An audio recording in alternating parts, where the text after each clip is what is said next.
Hello, I'm Isaac Hayes III, founder and CEO of Fanbase. And right now we're accepting investors in our $17 million round to revolutionize the future of social media. Today, for just $399, you can own 60 shares of stock in Fanbase at $6.65 a share. Go to startengine.com/fanbase and invest today. While the big platforms have grown too massive and disconnected from their users, Fanbase is building a platform where creators and users truly come first. We've already raised $4.8 million from everyday investors who believe in this vision, and now you can join them. This is your chance to invest in a social media tech company with over 1 million users that is disrupting media by allowing anyone to reach all of their following and monetize their content from day one. The market is changing, big platforms are failing to serve their users, and Fanbase is stepping up to fill the gap. Don't wait until it's too late. Invest now. Invest for yourself and your future. Go to startengine.com/fanbase and own the future of social media.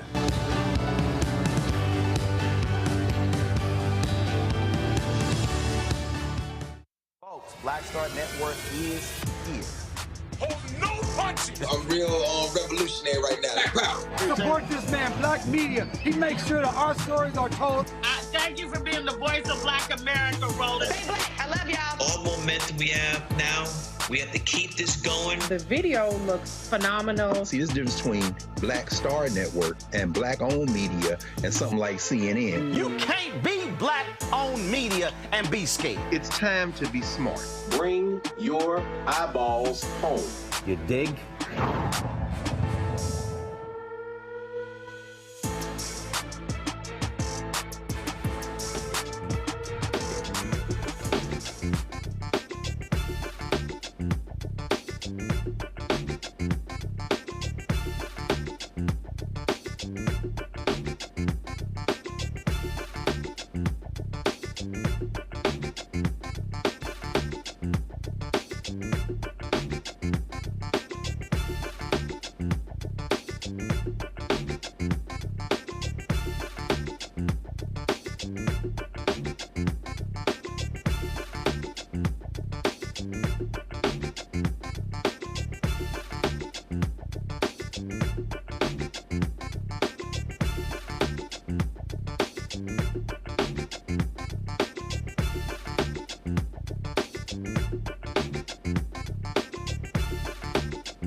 February 7, 2025, coming up on Roland Martin Unfiltered, streaming live on the Black Star Network. Democratic lawmakers were blocked from entering the Department of Education by Elon Musk's security team. We'll show you that video. A federal judge has issued a temporary injunction keeping Donald Trump and Elon Musk, his co-president, from firing personnel with the USAID office. But while that's happening, they literally are removing the name of the USAID from the building, even though Congress has not gotten rid of the agency. We'll also discuss why federal workers should not take a buyout from Elon Musk.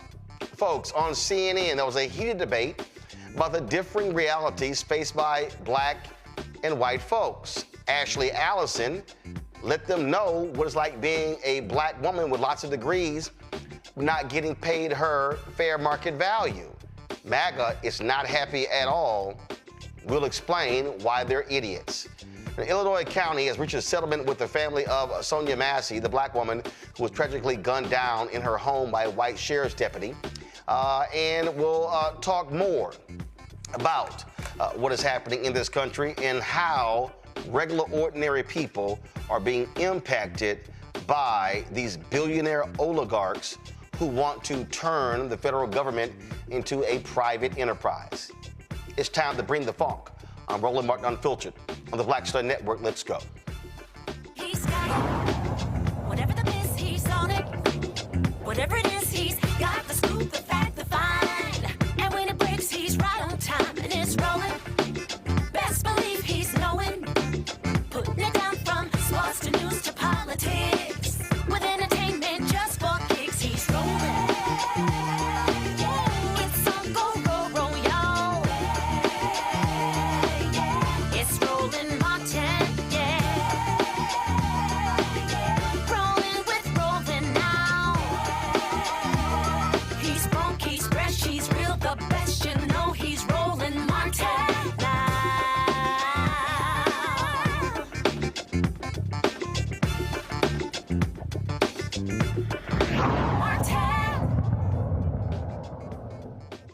Folk, multiple members of Congress were denied, Democrats, let's be real clear, Democrats were denied entry today to the Department of Education headquarters.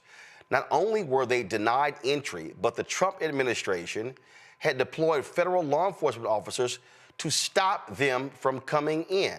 About 100 Democratic lawmakers showed up at the DOE building in D.C., and this was the exchange. Members of Congress. Article 1.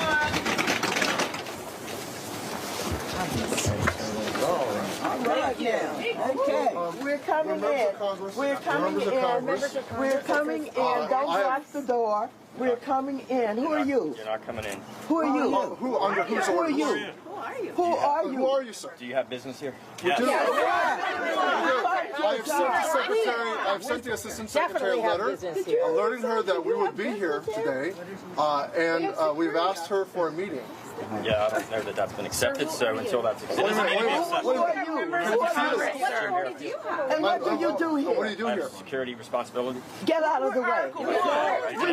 We pay for your job. We pay you. We're members of We pay you. We are here Nobody has accepted a meeting. of Congress. You are. We haven't heard that from the secretary. We haven't heard that from the spokesman. I'm relaying that. You are not the spokesman for the department. You are a security guard. Can you identify? We're members of Congress. Where's your badge? Where's your badge? We don't have any identification. Where's your ID? Where's your ID? We are not. It's not good enough. We are not a threat to security. We're members of Congress, and we want to ask a question. We walk into the White House without having to go through magnetometers. Can we get someone? This is an outrage. This is an outrage. I'd like to speak with someone who works here. So what are you going to do? You're going to beat us up if we go in? I mean, you're going to, we want you to move out of the way. We're not steamrolling you. Get out of the way. This says all access entry. Stand aside, sir. We're This members says of all Congress. access entry. Please stand aside, sir. I'm not standing aside. Why not? Because my role is to make sure that... What authority do you have to block members of Congress from the oversight? We all have oversight responsibilities. By what authority can you deny members of Congress their oversight role? You don't have a business reason to be here. You do not have authority, sir. You do not have authority. Access entry. There is no authority for you to deny members of Congress their oversight responsibility. We're the If you have an appointment and you're on a guest list, we will let you in. Is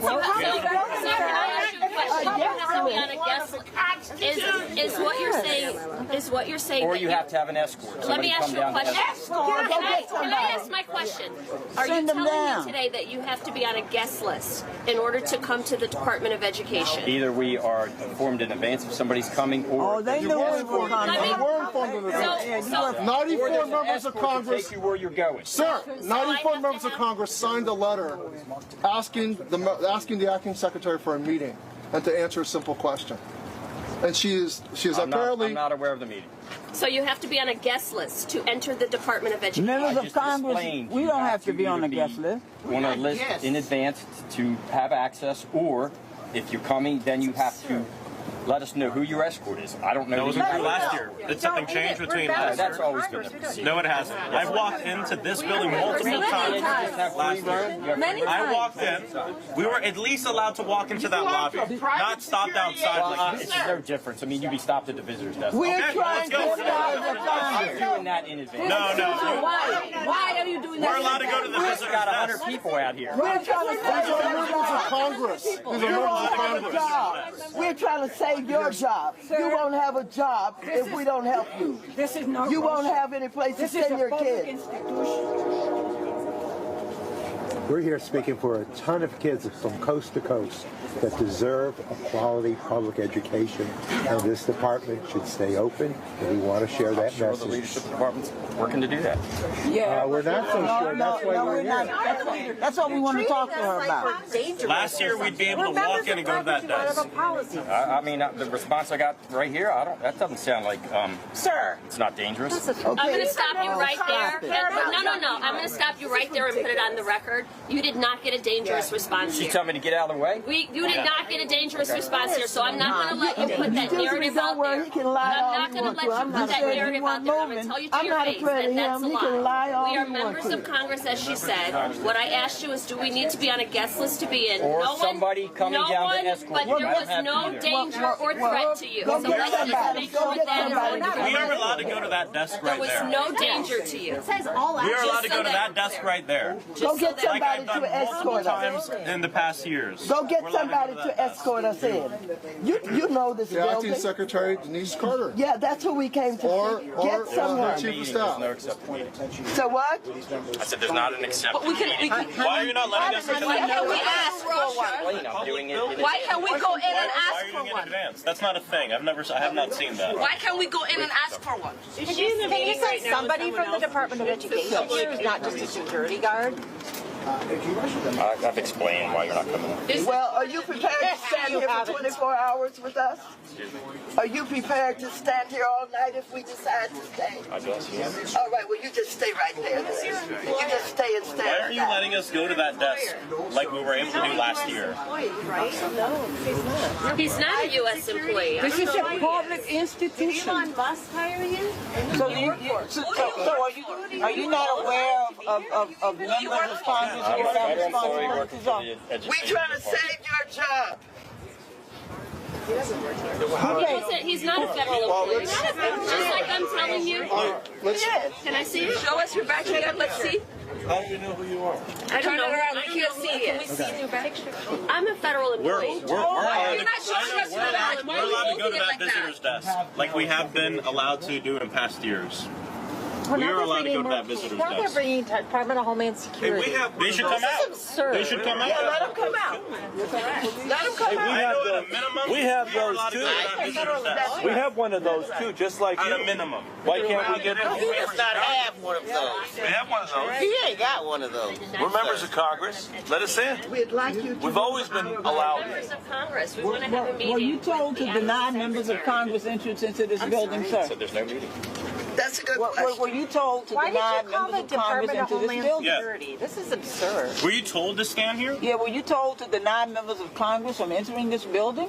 There's no business purpose to be here, so that's why.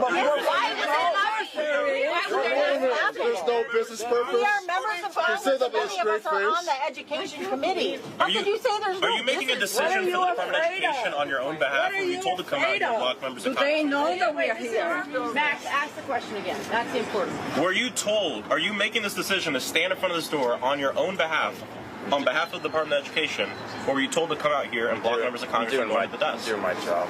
So everybody's What is that? We're doing our jobs. We're trying to save your job. It's a non-responsive. Show them your ID. Were you told to stand here, or did you decide to stand here and block members of Congress from entering the Department of Education? to federal buildings. Members of Congress. We're allowed in there. So a private security contractor. Do you know who members of Congress are? Members of We're all Congress members of Congress. Maybe he doesn't understand. Do you A private understand who security members of Congress are? contractor is making the decision to block members of Congress from a public access entrance. I don't think he knows. You have the authority as a private security contractor to block members of Congress. That has been knighted and granted to you. You have to at least let us go to the desk. Yeah. Oh my, look at that. Who told you to do this? Open the door. I see it. So do you understand who members of Congress are? I got it, yeah. Well, And you don't who care. are we then? I got the job to do. You don't care. We have a job to do. We're not dangerous people. We're not, I don't know, security. There are no thieves and thugs out here. We're members of Congress. We're parents. We're teachers. Each of us. There's our ID. Right there. We were elected to do this.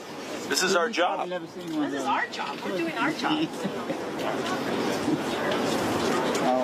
You're securing this building against who? Members of Congress. Who are you The people. protecting? Against members of the people's So house this to is the represent the beginning of people. full transparency of this administration. That's right. The administration that talked about they're going to open the doors to all of these things and show the American public what is going on. They won't even open the door to this building to Go to the members of visitor Congress. press. We are not posing any threat here. No, we are not dangerous people. We have not done won't even anything. let us We're talk to trying the to Department of request Education. a meeting, and they have a private security contractor who on his own is making decisions on behalf of the Department of Education. So Congressman Hayes, what you're saying is they allow billionaires and his minions to come in I don't to know this who building. he is. I don't know who he is, but I know who I am. And I'm a member of Congress with oversight responsibilities trying to request a meeting, and a private security contractor is not allowing me to enter the building. They allow billionaires to go in this building, but Congressman Maxwell Frost and Congresswoman Jan Schakowsky took to social media to let the public know exactly what was happening. Here is Congresswoman Schakowsky. I'm standing in front of the Department of Education, and a group of members of Congress want to go in to discuss any plans that the president or Elon Musk may have to diminish the rights of students. What have they done? They have locked us out. And as I look inside, there are several policemen there to prevent members of Congress to go in, and a man standing in front of the door who won't even tell us who he is. This is disgusting. Congressman Maxwell Frost also live streamed exactly what was happening. Hey everybody, I'm here with multiple members of Congress. We're here to go to the Department of Education to fight for education, and they have locked the doors. They're not letting us in. It says all access entrance. There's this random guy out here who's refusing to let us in. His name is And right here, what's his name? His name is Jim Harefield. And right here, they have armed officers as well, acting like we're dangerous. A year ago, I'd be able to walk into this building and not be locked out. This is what they're doing. Elon is allowed in, but not you, not your elected representatives, not parents, not students. Elon can go in, his goons can go in, but not the representatives of the people. Folks, Congresswoman Summer Lee of Pennsylvania posted this. I went to the Department of Education to demand answers as Trump and Musk aim to dismantle it. Republicans never miss a chance to claim they're the defenders of children, but when it comes to making sure kids have an education that sets them up for success, they are nowhere to be found. Folks, this is happening all across Washington, D.C., but also across the country. What Donald Trump and his co-president Elon Musk have unleashed is a dictatorship. Literally, a coup is taking place right before us. Now, there are people out there who on the right who say, oh, how dare you use the language of a coup. But do understand, the people who this one security guard denied entry to the place, and his name is Jim Harefield. He is the Education Department's Deputy Assistant Secretary for the Office of Facilities and Logistics. Now, here's what's crazy here. To suggest that he can prevent duly elected members of Congress from entering a federal building by saying, well, you need an escort, is utterly nonsensical. That's as if you or I decides to come to Washington, D.C., And if we go to the Cannon building or any of the buildings that house the House members and the Senate members, do understand, every single one of you has a right to walk into that one of those buildings, go through security, literally walk to the office of your member of Congress. So for me, in the 30th Congressional District of Texas, is Congresswoman Jasmine Crockett. I, as a constituent, have the right to decide to go to that building where her office is, walk in, walk to her congressional office, walk up to the desk of the assistant and say, I would like to speak with my congresswoman. But what co-president Elon Musk and co-president Donald Trump are doing, yeah, that twice impeached, criminally convicted felon, what they're saying is your members of Congress do not have the right to meet with anybody in this administration, to question anything, and they can't even step foot in the building. And behind him, you didn't see it, were several other security guards. My panel, Michael Imhotep, hosts the African History Network show in Detroit. Matt Manning, civil rights attorney out of Corpus Christi, Texas. Dr. Zachary Kirk, educator and content creator out of Atlanta. Glad to have all three of you here. I mean, what people need to understand what's going on here, and it's not understating this. And man, I'll start with you. They don't care about civil rights. They don't care about labor rights. They don't care about any of that. They are intruding. They are firing everyone left and right. Elon Musk has access to the personal data of millions of Americans. And one of the things that is absolutely crazy to me as this thing begins to unfold is that they also announced, I'm going to pull this up, and y'all got to trip just to understand what's going on, how these folks are operating. They literally have announced that they're treating Elon Musk, the co-president, totally different than, frankly, anybody else. Let me pull this up here. Wait till y'all see this here. And that is, they were asked at the White House, if you want to know what kind of special dispensation he has, Matt, what they've decided, I'm going to show this tweet, so give me a second. Y'all won't believe, well, y'all probably, you will believe this because it's been happening, but they have designated Elon Musk as a special employee. So he's listed as a White House official says Musk is an unpaid government employee who is not a commissioned, I'm going to pull up in a second, but who is not a commissioned, let's see if I can still try to get this up so y'all can see it. Give me 1 second. While I'm trying to connect it, I want to go ahead and read it. He is a special government employee who is not a commissioned officer. He will file a confidential financial disclosure report. So his financial disclosure report won't even be public. But if you're a federal worker, yours has to be public. But he's an unpaid special government employee, Matt. Yeah, and from what I understand, that means he's supposed to have, a certain period of time that he's allowed to do this job. I think it's 800 and some odd days is how it's customarily done. But, that's a subterfuge. Look, what we're seeing right now is we are seeing a continuing pushing of the boundaries and descent to authoritarianism. I mean, all that's really being asked right now is how much will the American people take before there's a real pushback, a real revolution? Because the idea that democratically elected members of Congress cannot get access to a public building is absurd. I mean, when I was in college, I worked on Capitol Hill in the Cannon building, just like what you were talking about, right?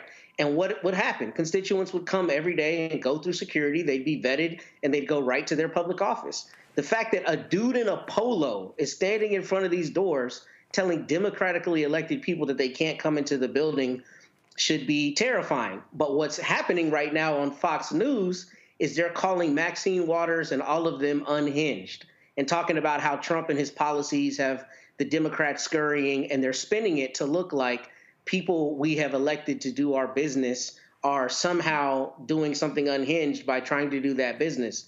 This is the tip of the iceberg. And frankly, the only question we should be asking ourselves is how much longer are we going to let this kind of thing happen before people are just forcing entry into buildings? I mean, frankly, like the idea that a dude in a polo can keep out elected Congress people is absurd. And it is proof positive of exactly the kind of thing that we go around the world saying we're trying to prevent through military action, right? All the time. We go around the world talking about anti-democratic action and why the United States is here to save the day. And in real time, we are watching that exact thing happen in the United States when Elon Musk and his cronies are given full access to data that otherwise people with high security clearances would have access to. This is, I mean, it's unprecedented, but it's terrifying, frankly. And Michael, we absolutely know, we know 100% that if Democrats had blocked the doors and prevented Republicans from being able to enter any government building, Fox News, Megyn Kelly, Ben Shapiro, all of them would be going absolutely crazy 24 hours a day, 7 days a week. And so those thugs at those media outlets, they don't give a damn either. They all are a part of the same fascist system. Absolutely, and that's why Donald Trump took so many people from Fox News, white nationalist TV, and put them in his administration, like Caroline Leavitt, White House press secretary, like Pete Hegseth, Secretary of Defense. But I have to, I disagree with you a little bit, Roland.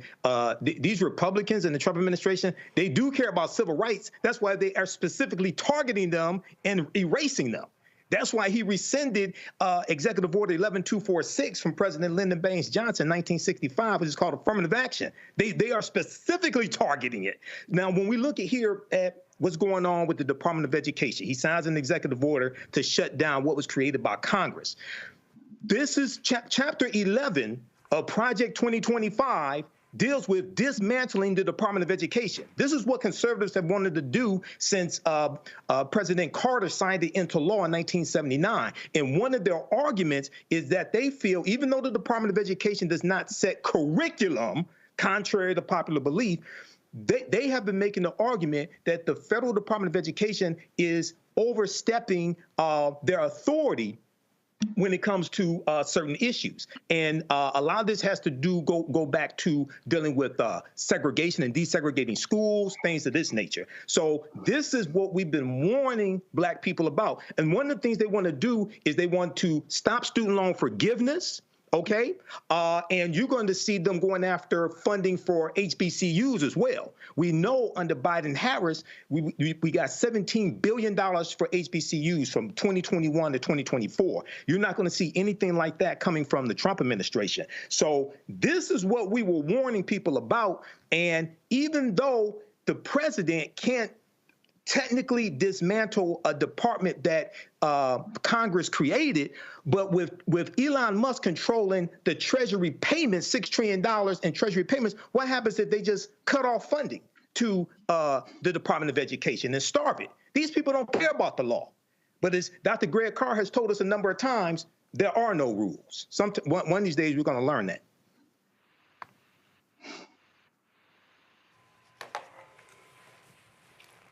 Zachary?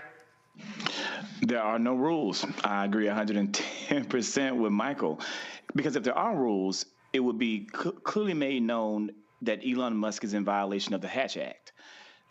Even as a special advisor who is unpaid or whatever the position that they've created for this man may be, he is in violation of the Hatch Act when he is sitting here doing 2,000 tweets in one day, as he did yesterday, while still being a part of a governmental agency.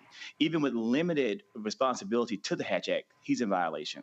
So what we're seeing is indeed a takeover. Like Michael said, it's a complete coup where we have this oligarch and his team, these multi-billionaires, coming in, dictating the needs and the wants and what's best for the American people. And a president who is co-signed to do it because he wants to ensure that he never went to jail in the first place for the crimes that he committed. So therefore, he was able to let these people buy their way into positions of power that they should have never been given. Congress has the oversight authority to monitor what's happening in governmental agencies like the Department of Education. The fact that these elected leaders, elected by the people, were not given the opportunity to go into a building to oversee what's happening in that building, especially when they're being bombarded with calls from their constituents, is shocking. It's shocking. And I think we're seeing an absolute, what many people are saying, a constitutional crisis slowly beginning to unfold. Well, absolutely. Again, they don't care about oversight. They don't care about anyone checking them, and so their whole strategy is to completely do whatever they want, and they want people, getting caught up in the games of DEI and other stuff. And what they're trying to do, they're making unilateral decisions as it relates to what needs to get funded. And again, outside of Congress. A little bit later, we're going to talk to Ben Dixon because they're trying to float this idea of taking government buyouts. Y'all, they don't exist. They don't exist. Congress hasn't authorized it. We're going to talk about that a little bit later. So lots to unpack on today's show. So we're going to get more into it, folks. When we come back, jobs report came. Y'all missed Joe Biden, huh? We'll tell you what the numbers look like. You're watching Roland Martin Unfiltered right here on the Black Star Network. Don't forget, support the work that we do. Join our Bring the Funk fan club. The goal is to get 20,000 of our fans contributing on average $50 a year. That's $4.19 a month, 13 cents a day. If you want to give via Cash App, use the Stripe app. This is the QR code right here. And so click Cash App for the payment. Send your check and money order to P.O. Box 57196, Washington, D.C. 20037 7-0196. PayPal is R Martin Unfiltered. Venmo is RM Unfiltered. Zelle, Roland at RolandSMartin.com. Roland at RolandMartinUnfiltered.com. We'll be right back. What's up, y'all? Look, Fanbase is more than a platform. It's a movement to empower creators, offering a unique opportunity for everyday people to invest in Black-owned tech, infrastructure, and help shape the future of social media. Investing in technology is essential for creating long-term wealth and influence in the digital age. The Black community must not only consume tech, we must own it. Discover how equity crowdfunding can serve as a powerful tool for funding Black businesses, allowing entrepreneurs to raise capital directly through their community through the Jobs Act.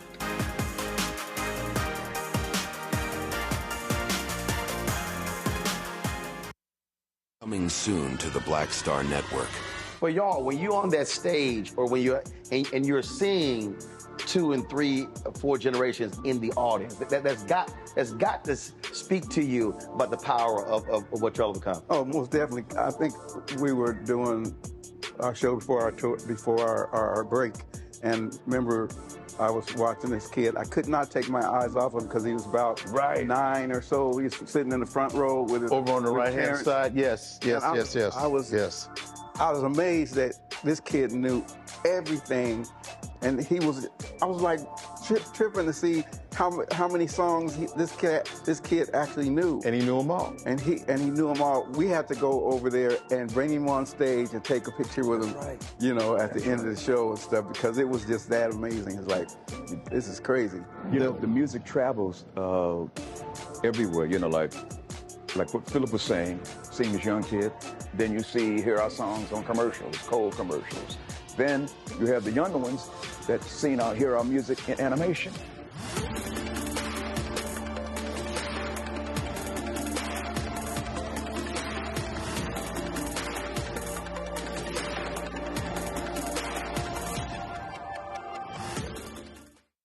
How you doing? My name is Mark Curry, and you're watching Roland Martin Unfiltered. Deep into it, like pasteurized milk without the 2%. We getting deep. You want to turn that shit off? We're doing an interview, motherfucker.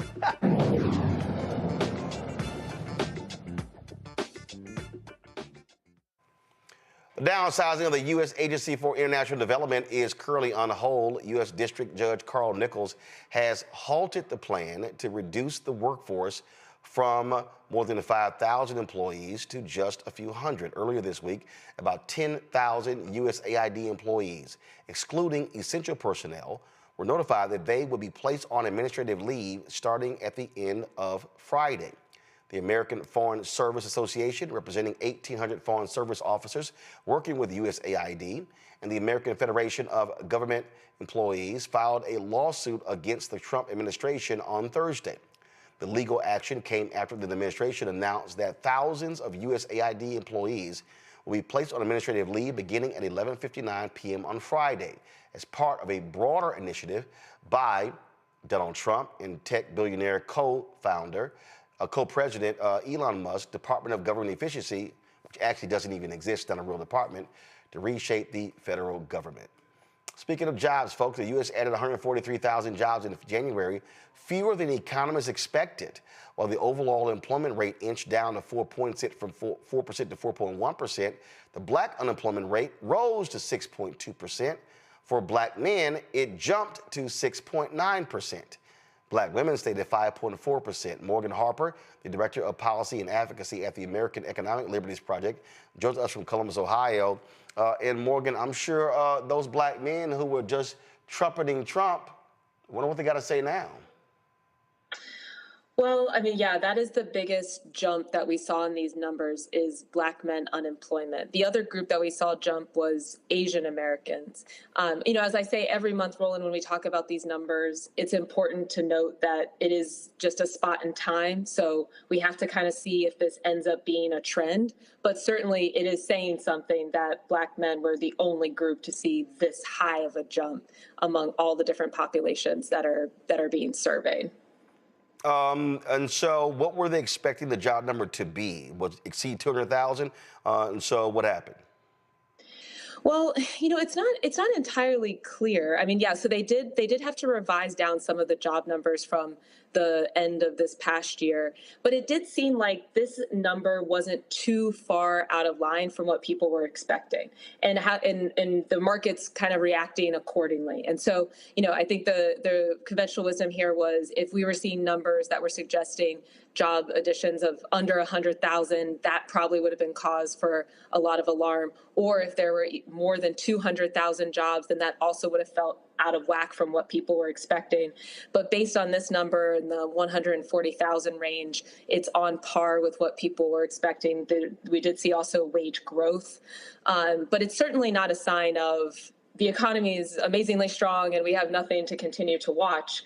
I think there's going to be a lot of people that are going to have to, myself included, that are going to continue to follow these numbers very closely, because there's obviously a lot of uncertainty that has entered the whole economy, as well as we have a new president who is making changes to economic policy pretty much every day. And so, how businesses react to that, how consumers react to that in terms of their comfort level with spending in the face of that uncertainty and just flurry of activity kind of remains to be seen.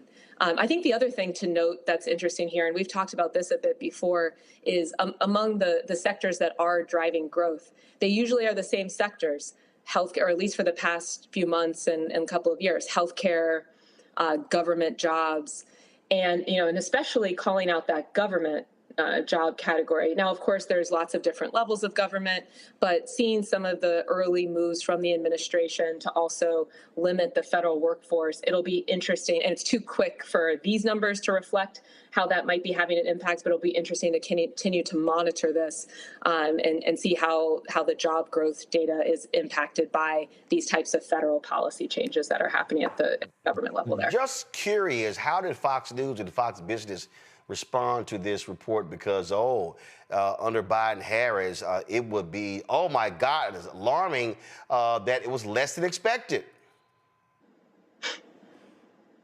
Are you asking me, or are you showing a clip? Yeah, no, I'm asking you. But did you see any response? No, I didn't catch that. I'm just curious to how the right wing, who lost their mind even when numbers were adjusted downward under Biden-Harris, how they operated. So I was just curious if you saw any of that.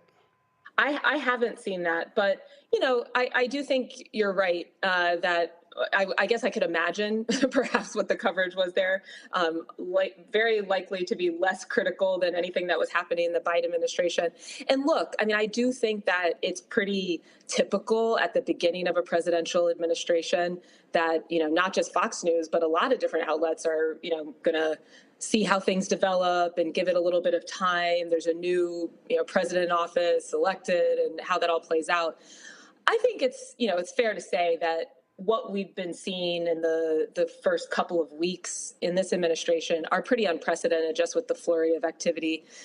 Take, for example, another topic that we've discussed, trade. I mean, to both impose a tariff and then also remove that tariff in the span of a week. And today, for example, deciding to remove one of those tariffs after having a meeting with the CEO of a company that is directly impacted by that tariff. This is not what we would normally expect from an economic policy team or, from the president. So I'm curious here. Today's report reflects the whole month of January, correct? Mm-hmm. Okay. So which also is a part of the Trump folks as well. I mean, I just love how they're trying to spin this by trying to blame it on Biden Harris. That to me was what I found to be hilarious. But again, that's what they do. They will never ever actually accept blame. In fact, go to my iPod. This was Fox Business. Today's jobs report reveals the Biden economy was far worse than anyone thought and underscores the necessity of President Trump's pro-growth policies. And then they claim that they have been plugging in government jobs left and right to make the numbers look better. But the reality is the growth that we saw was actually in healthcare and retail. Yeah, and again, look, I mean, this is going to be, this is the time for a new administration to show they have presented a vision for the country of what's necessary to spur growth, just like you saw in that statement. And we'll see how that pans out. I think that it's, again, fair to say, I mean, this isn't a partisan observation, that there are a lot of people in the administration that are very tightly connected to Wall Street, big finance, and they have very different policy priorities from the average American, and certainly very different economic situation. So, today also we're seeing attacks on the Consumer Financial Protection Bureau, an agency that's returned billions of dollars to consumers all over the country. It has a budget of about $800 million, and it's not entirely clear, even if your goal is government efficiency, why that would be a target. But setting that aside, I mean, this is an agency that's actually putting money in people's pockets that they can then spend, buy things, spur the economy, and continue to keep businesses in good shape. So yeah, but the problem with that is that they hold big business accountable, and Republicans actually hate that. That's why they've never liked it. They always wanted to get rid of it because they don't like being held accountable. And so, and the last thing they want, these businesses, they don't want to see workers, Americans, consumers being taken care of. It's also why even Democratic billionaires wanted to get rid of Lena Khan at the Federal Trade Commission. And so, again, whenever the money people on the Democrat and the Republican side are agreeing to get rid of somebody, they probably are doing a great job. Well, and here's an interesting thing there too, Roland. I don't know if you've been seeing some of the observations from Steve Bannon, certainly one of the main leaders of MAGA movement. And he's been out there saying he doesn't agree with the big tech billionaires that seem to be running, including Elon Musk, that seem to be having not even disproportionate amount of influence. They are actually side by side in implementing the president's agenda, though not technically members of the government, and supports and thought that Lena Khan should have had more power. So, yeah, it's very interesting. I mean, I think you're exactly right that we see on both sides of the aisle the corruption and the corruptive impact of money in politics and policy making.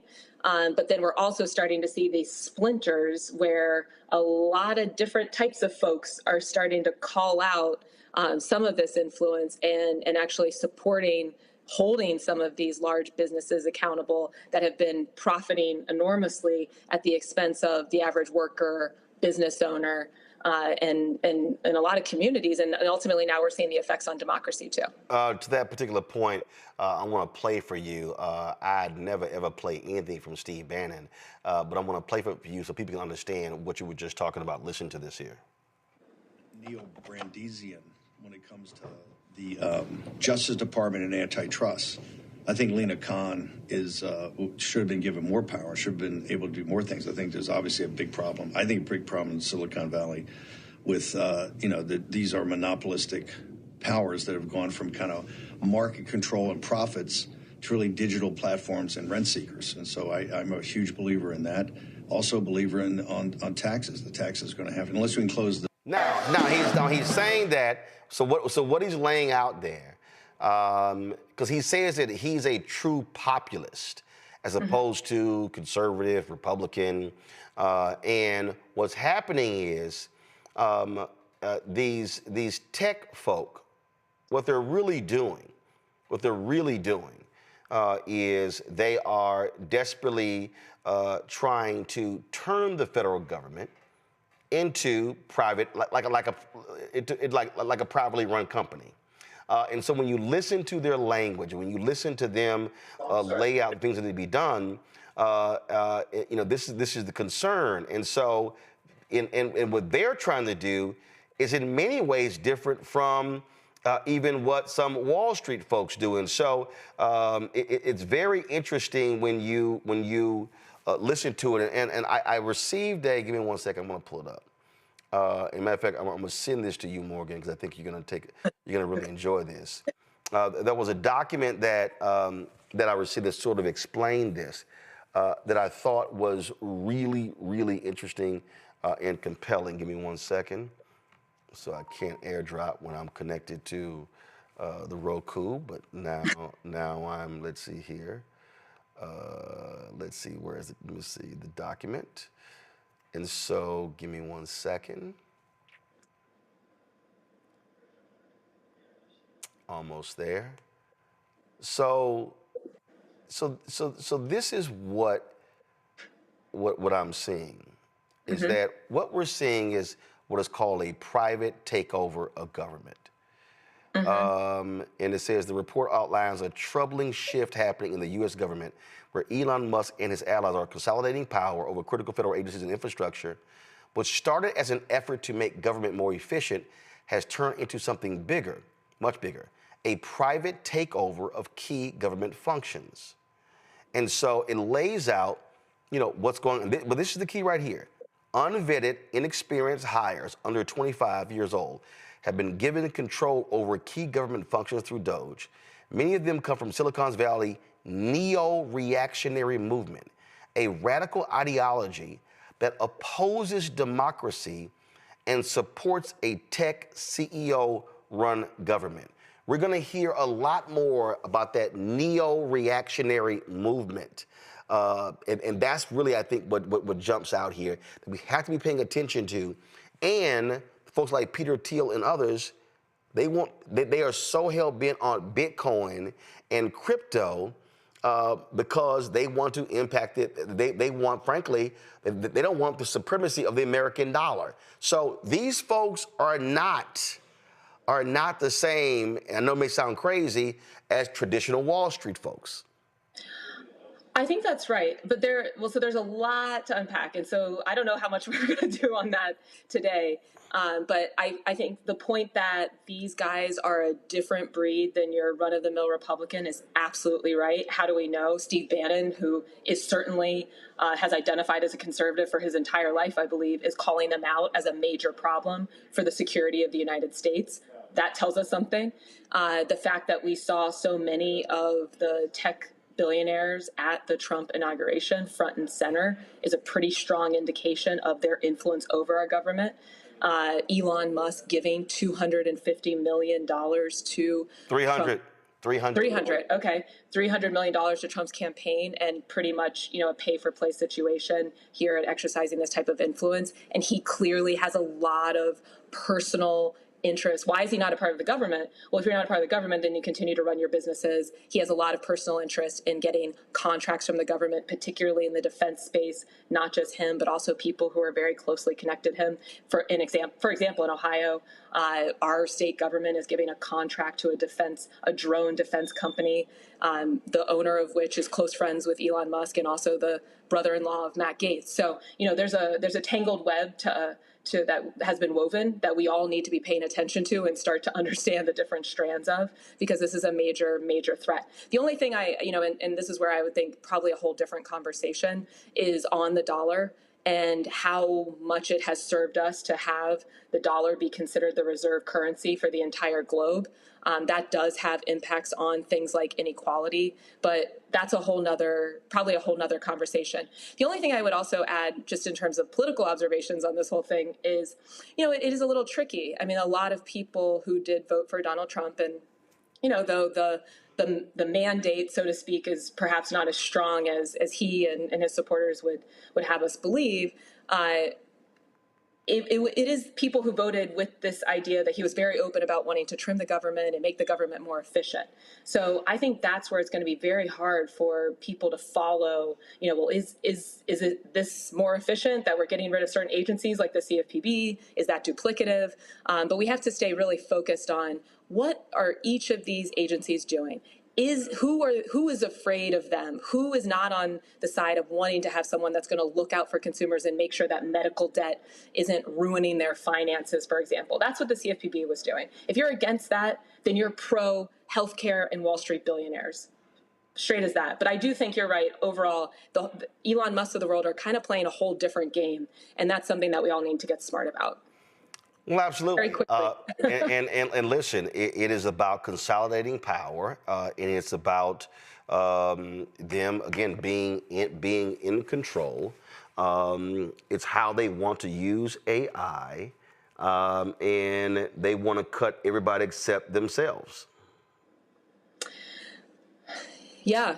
I mean, I do think that there is look, I'm not saying that there's no one that's in the administration who genuinely wants to make government more efficient.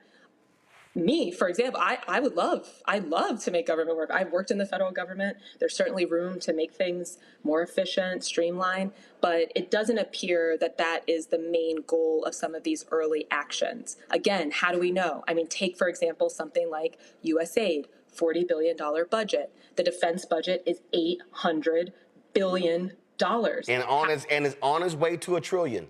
Yes, half of which, and this isn't Morgan making this up, this is all publicly reported. You could look at Department of Defense documents, half of which almost is going to defense contractors.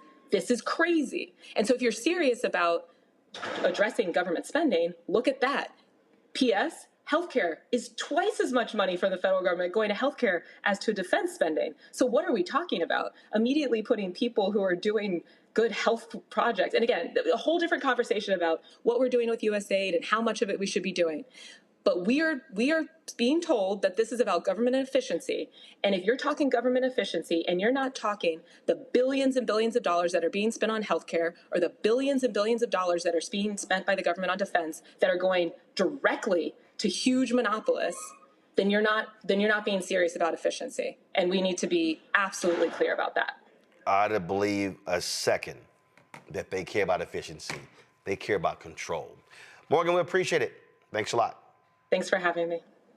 Ellen Weintraub, chairwoman of the Federal Elections Commission, is refusing to step down from her position after the convicted criminal in chief tried to fire her.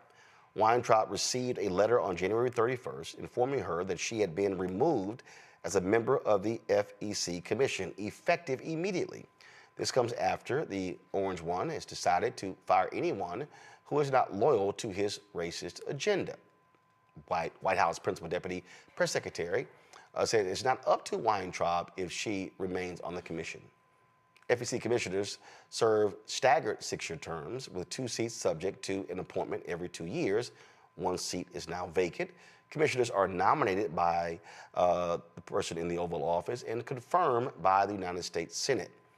But let me also explain to you how shameful, despicable these people are. Donald Trump removed the commander of the Coast Guard. remove the commander of the Coast Guard. And if you want to know how callous and ridiculous these people are, they informed that woman that not only are you out of your job, called her up and had told her she had 3 hours to get out of her house. This is what I'm talking about here, Michael, in terms of how they're operating and how they think. To say, not only to remove you from your job, you're out 3 hours. 3 hours, woman had to pack up and leave. Not her office, where she lived. Yeah, and from my understanding, the initial letter she was given gave her up to 60 days to move, but something changed. And this is just petty, vindictive Donald Trump. Now, the reason that was given for her firing was they said that she was focusing too much on DEI, diversity, equity, and inclusion. But to my knowledge on this, they really couldn't cite any specific instances. Of course not. Of where she was actually violating any policies or anything like that. No, the problem is she's a woman. The problem is she's a woman. She's a white woman, but she's a woman. The woman spent 36 years in the Coast Guard. 36 years in the Coast Guard, and then they were like, you're out. And then because under the guise of, we're trying to end a lot of this government housing for retired military personnel. But it's important for people to understand when you look at the changes that are taking place, the executive orders and different things like this, policy changes, you see a commonality of them using DEI to wipe out policies, to revoke executive orders, to shut down government entities, departments. And they don't have to give an example, but they're using that as an excuse. They'll also say something promotes Marxist theology or Marxist ideology, and then they'll say the Green New Deal. Okay, but they use DEI across the board, and all this is laid out in Project 2025. This is one of the things that they explain. So go ahead. No. So I mean, this is why. This 2024 presidential election, the stakes were higher than ever. Okay, so this is going to get worse. This is the fight of our lifetimes. But Zachary, I dare say, I'm gonna play this soundbite. This is what they did not like. Listen. We currently have nearly 40% women enrolled at the Coast Guard Academy. I'm really excited about the talent and the diversity that I see coming through the academy. My daughter is in the Coast Guard as a lieutenant, and there is just nothing but opportunity for her and all of the men and women that have joined the service. I'm really excited about the future as we look. Zachary, here's the reality. They want white heterosexual men. That's what they want, white, heterosexual, Christian men.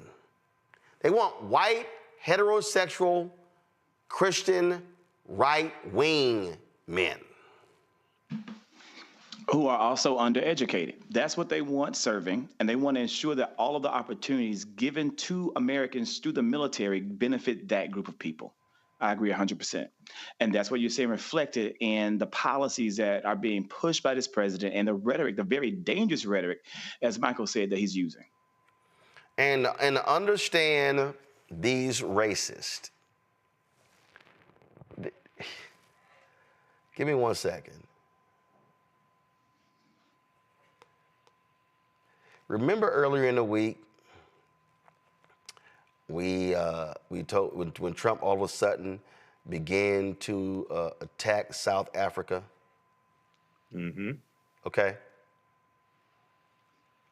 Give me 1 second. Pull up the breaking news banner.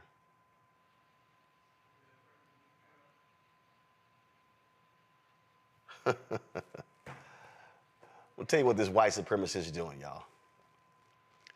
This white supremacist has now signed executive order, signed sanctions against South Africa for their recent land seizure bill. He's ordering all aid to South Africa be halted, and he's ordering federal agencies to prioritize humanitarian relief and admission to the United States for Afrikaner refugees. So what Donald Trump is saying is, and remember, Elon Musk tweeted this a couple days ago, we need to bring these white South Africans to the United States. And just so everybody knows, Zachary, do you know 3 of the biggest billionaires supporting Donald Trump? Elon Musk, Peter Thiel, David Sachs, all 3 white children of apartheid.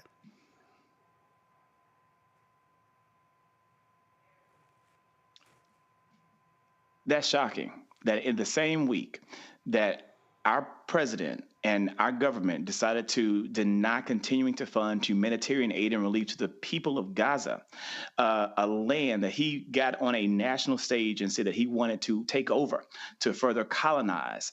He is now also saying that he wants to give financial recompensation to Afrikaners in South Africa. This is what it says, Matt. The United States cannot support the government of South Africa's commission of rights violations in its country or its undermining United States foreign policy, which poses national security threats to our nation, our allies, our African partners, and our interest. Huh? Exactly how is South Africa actually doing that? And so, again, he lays out in here policy. It is the policy of the United States that as long as South Africa continues these unjust and immoral practices that harm our nation, well, I'm sorry. How does South Africa's land law harm us? The United States shall not provide aid or assistance to South Africa, and the United States shall promote the resettlement of Afrikaner refugees escaping government-sponsored race-based discrimination, including racially discriminatory property confiscation. Y'all, remember when he was trashing the Haitian immigrants? What he's saying is, hey, all of you white people from South Africa, welcome home to the United States, Matt. How are 334 million people being held hostage by 2 dudes? That's what's happening right now. Like, seriously, how does South Africa's land law affect us at all? Beyond that, if the 3 billionaires supporting you are all South African, why are we surprised by that? Like, I don't understand this. I do not understand this, because if this happened on a much smaller level, the response to this would be overwhelming and would be violent. Let's be honest. If 2 dudes came onto a block and tried to tell the people who live there how they were going to live, they would get forced off. And I understand he's the elected president of the United States, but I cannot understand this. How are we sitting here trying to apply rationalization to the patently irrational? What is the response beyond revolution? I don't understand it. Like, seriously, what do we do? Because it does not make sense to me that 2 people are holding an entire country hostage in a country that purports to have a history of standing up against tyrants. This is patent tyranny. I mean, I don't understand what we do beyond taking different action, because I don't understand how we're at this point, and I don't understand how we're all allowing it to continually being pushed out, the bounds, right? That's why all these executive orders are coming out. It's all about testing the law and seeing how far you can go, and the courts are not going to respond quickly enough. I don't understand, like, how this is happening and how we're watching it happen in real time, and we're not responding differently. First of all, it's happening, and this is for all of you folks, FBA, B1 or not, who sat here and said, oh, y'all are shills, y'all are all in the pocket of the Democrats, y'all are all covering up. And so, oh, he's going to make America great again. And so what happens? Casey loses in Pennsylvania. Sherrod Brown loses in Ohio. Okay? That's 2 seats right there. Then you have the other losses. So the Democrats lost the Senate. You had political gerrymandering in North Carolina. Those 3 seats in North Carolina, that's how Republicans have the majority in the House. And so So you have no level of government that can actually hold them accountable. Because the Republicans, they ain't saying nothing. And they're not going to say anything. No, they're encouraging it. Yes, they're not going to say a word. Yeah, and many of them are cowards. Many of them are afraid of Donald Trump. They're afraid of the 1,500 domestic terrorists that Donald Trump gave a pardon to and released. But let me just tie a few threads together. This makes perfect sense. The reason why, if you go back, I think it was 2018 when Donald Trump was president before. He wanted white folks to come in. He said, why are we having people come from S-hole countries like Haiti and things like this? He said, why can't we have more people come from countries like Norway? Okay. He wanted to increase the numbers of white immigrants coming to this country. He talked about in October 2024, I think it was, he put out a video. This is leading up to the November election. He put out a video saying that he would give reparations in this country to white people that were harmed when it came to discriminatory practices in the United States. Okay. When he was president before, he accused South Africa of taking land from the white South Afrikaners at the same time. This is the same accusation he's making against Cyril Ramaphosa, the president of South Africa. He just made that accusation a few days ago, and Ramaphosa said we're not doing that. So he doesn't need evidence. He just puts the lie out and then puts this out. And after they cut USAID, after they shut down USAID, okay, and for those who say we shouldn't give humanitarian aid to other countries, that's less than 1% of federal spending. Okay, that's only about $40 billion. Federal spending, annual federal spending is $6 trillion for those that don't understand math. USAID was instrumental in dismantling apartheid in South Africa. Now you got this white supremacist, at one point, illegal immigrant, according to his brother, Elon Musk. And now many people think Elon Musk is the real president. Now they put sanctions on South Africa and they want to bring white South Africans here. This makes perfect sense. And if I wish Dr. Greg Carl was on this show right now, he'll give a whole dissertation. This is the white nationalism, not white nationalism and Christian white nationalism. This is a white supremacist wet dream come true. This makes perfect sense. But again, Zachary, numerous times I laid out on this show. I'm sorry, not even just on this show, just real simple. Everything that's going on, every single thing that's going on. There it is. I laid out right here. I tried to explain to people. First of all, in 2009, when I was waiting to go on CNN with John Avlon, I laid out in the book, John and I were talking, and I said, John, I want you to understand something. We're living in the beginning stages of white minority resistance. He was like, the same John Avlon who's now in Congress. He's like, Roland, what do you mean? I said, well, white America, even though they represent a majority of the country, at that time, I think the number was 63, 67, I forgot what it was. I said to him, I said, they are about to lose their minds. I said, they are about to show their true colors. They are about to go crazy because they cannot handle 2043 when America is going to become a nation that's majority people of color. And I said, you are about to see the reaction. For the last 16 years, that's what we've seen. Great replacement theory.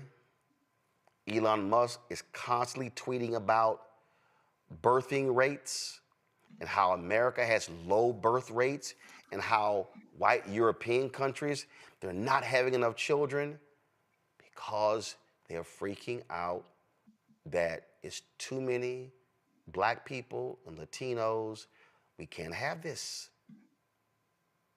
Germany, exact same thing.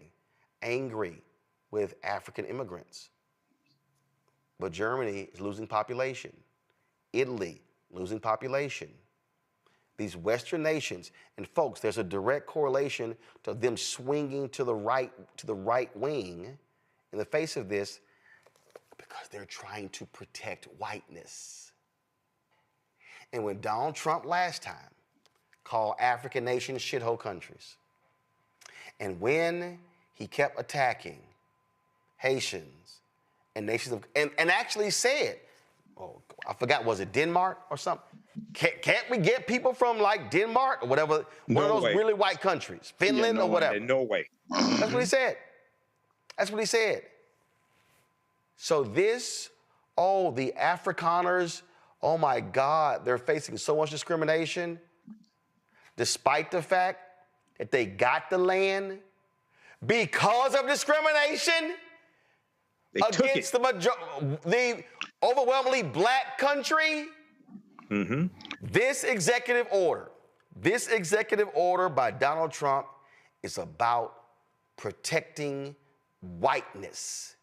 Go to it. It's about protecting whiteness. And the person who, y'all know that boy, I don't know nothing about this. The person who is driving this is the child of apartheid.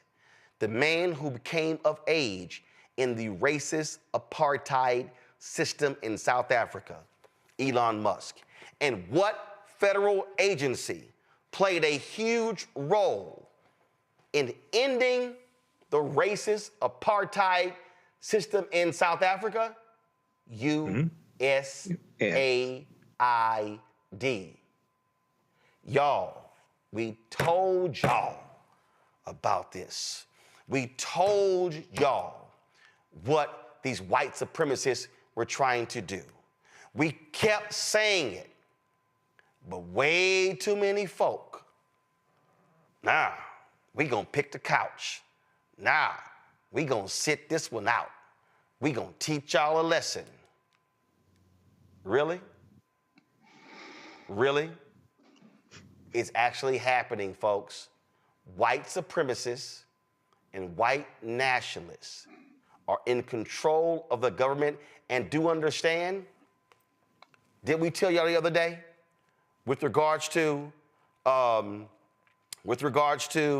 of Elon Musk's tech guys who was fired because of racist tweets? Mm-hmm. Did y'all see what happened today? Did y'all see? Rehired. Did y'all see where Donald Trump? Did y'all see where his Vice President, J.D. Vance? Did y'all see what happened? J.D. Vance came out with tweets saying, you know what? I really think he needs to be rehired. I just think that, you know what? This is the Mediaite story. J.D. Vance angrily defends call for Doge to rehire racist troll who called to normalize Indian hate. And he just made a mistake. He just made a mistake, it's just, he goes, here's my view. I obviously disagree with some of Ella's posts, but I don't think stupid social media activity should ruin a kid's life. We shouldn't reward y'all listen to this. We shouldn't reward journalists who try to destroy people. Y'all, the Wall Street Journal reporter dug up the tweets. So he's now putting it on the reporter. We shouldn't reward journalists who try to destroy people ever. So I say bring him back. If he's a bad dude or a terrible member of the team, fire him for that. Roland responded to that. And then Elon got in on it. It was like, you know what? Yeah, good idea. Yeah, you're right. Guys, they want the racist working for them. And remember, the other racist we told you about, that guy Beatty, remember the one who posted he had the tweet as recent as October 2024. First of all, this is what that racist posted on January 6, 2021.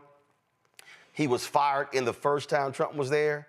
He posted this on January 21st. He said that Tim Scott, Ibram Kendi, Black Lives Matter, and K. Cole James of the Heritage Foundation all should need to learn their place and take a knee to MAGA. All black people. 2 of them prominent black Republicans. That's literally what this racist posted. Then this is what this same racist posted on October 4th, 2024. Competent white men must be in charge if you want things to work. Unfortunately, our entire national ideology is predicated on coddling the feelings of women and minorities and demoralizing competent white men. Y'all, that was 3 months ago. And have the Republicans said anything? No, because they welcome these racists in the administration. They welcome them. And you know what I did? I actually sent a tweet to Pastor Darrell Scott because he was constantly sitting here, trying to call other folks out. And so I literally sent him and I said, well, are you going to say anything? And no, I want y'all to come on, right now, go to my iPad. Look right here. I have personally texted him my response.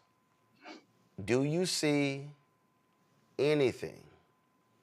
Do you see anything from Pastor Darrell Scott condemning the hiring of racist white people in the administration? Not a word. Now, he called out Charlie Kirk for his attacks on the Civil Rights Act and MLK. I applaud him for that. But now that Trump is there, his boy, who he can call on the phone, he ain't saying a word. They want the racist in the administration. This is their agenda. Going to a break. When we come back, if you're a federal worker, do not take a buyout. It is a trap. We'll explain next on the Roland Martin Unfiltered on the Black Star Network. What's up, y'all? Look, Fanbase is more than a platform. It's a movement to empower creators, offering a unique opportunity for everyday people to invest in Black-owned tech, infrastructure, and help shape the future of social media. Investing in technology is essential for creating long-term wealth and influence in the digital age. The Black community must not only consume tech, we must own it. Discover how equity crowdfunding can serve as a powerful tool for funding Black businesses, allowing entrepreneurs to raise capital directly through their community through the Jobs Act.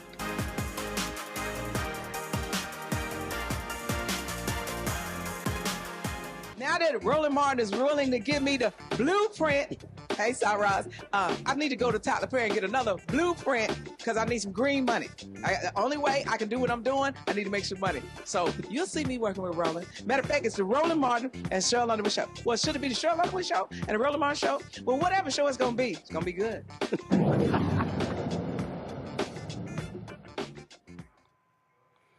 Folks, millions of federal workers are deciding whether to accept or reject the buyout offer that Elon Musk has presented to them. Critics say the offer is a bad deal because the criminal-in-chief, Donald Trump, is not authorized to make that kind of deal. Remember, Congress must approve something like that. Ben Dixon is a pastor, political commentator, author of God is Not a Republican, joining me now from Atlanta.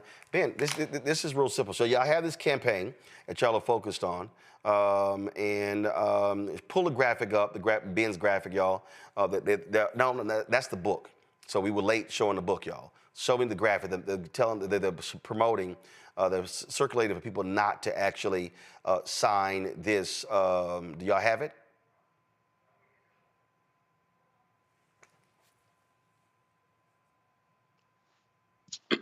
Thanks for having me, Roland. All right. So Ben, y'all are trying to get these federal workers not to accept this buyout. Explain. Yes, exactly. And I'm glad I heard you almost say Black, because we know so many federal workers are Black people. We know for certain that Congress has not authorized any type of buyout. And we know for certain that this was off guard. A lot of people, even in Donald Trump's administration, was caught off guard by Elon Musk creating this buyout package. We are encouraging all federal workers to, one, not fall for it because, like you said, it is a trap.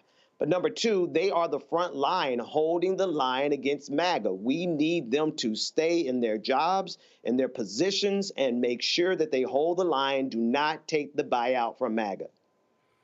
Have you communicated with some? Because I saw one report earlier this week that an estimated 20,000 federal workers had actually accepted the buyout. I was talking. It's interesting. I saw this tweet. I brought it up yesterday from the right wing radio person, Buck Sexton, and he was like, "Well, it tells you these people won't accept the buyout because they want to keep these cushy federal jobs." And my response was, "No, idiot. It's because the buyout is not real.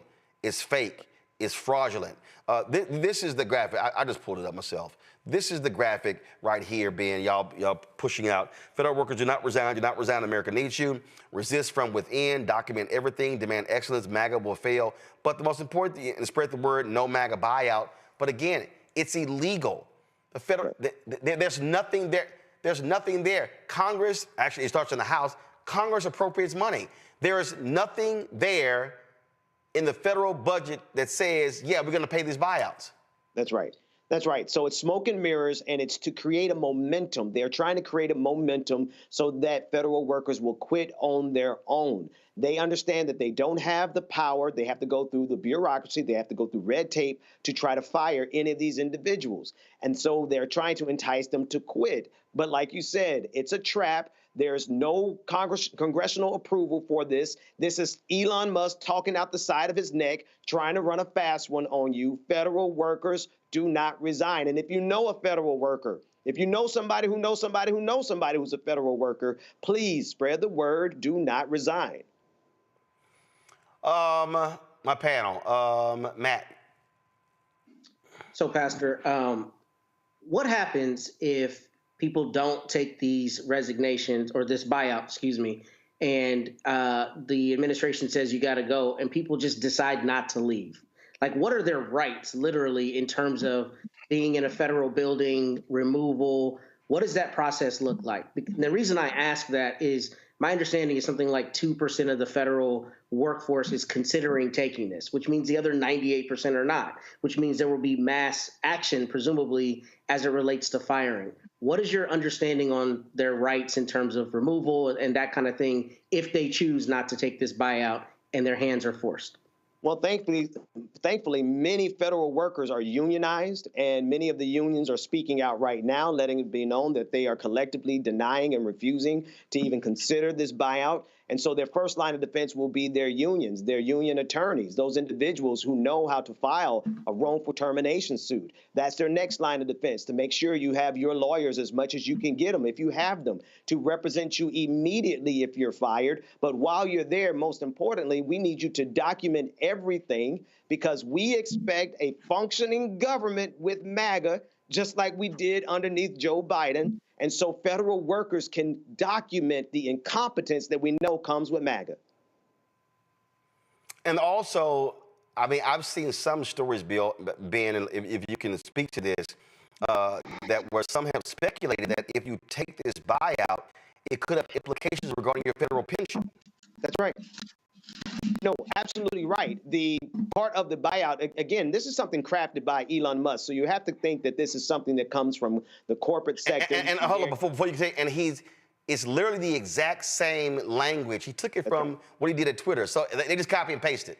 Right. He copied and pasted the fork in the road email headline. Right. And so this is him letting everyone know that it is Elon Musk. He is trying to show how big his ego is and how much power he has. He did not consult with any of the department heads, any of the cabinet members. He made this move. It was disruptive even to MAGA, if you can, imagine that. He superseded the disruption of MAGA. And to what end? To lie to people, to try to entice you to quit.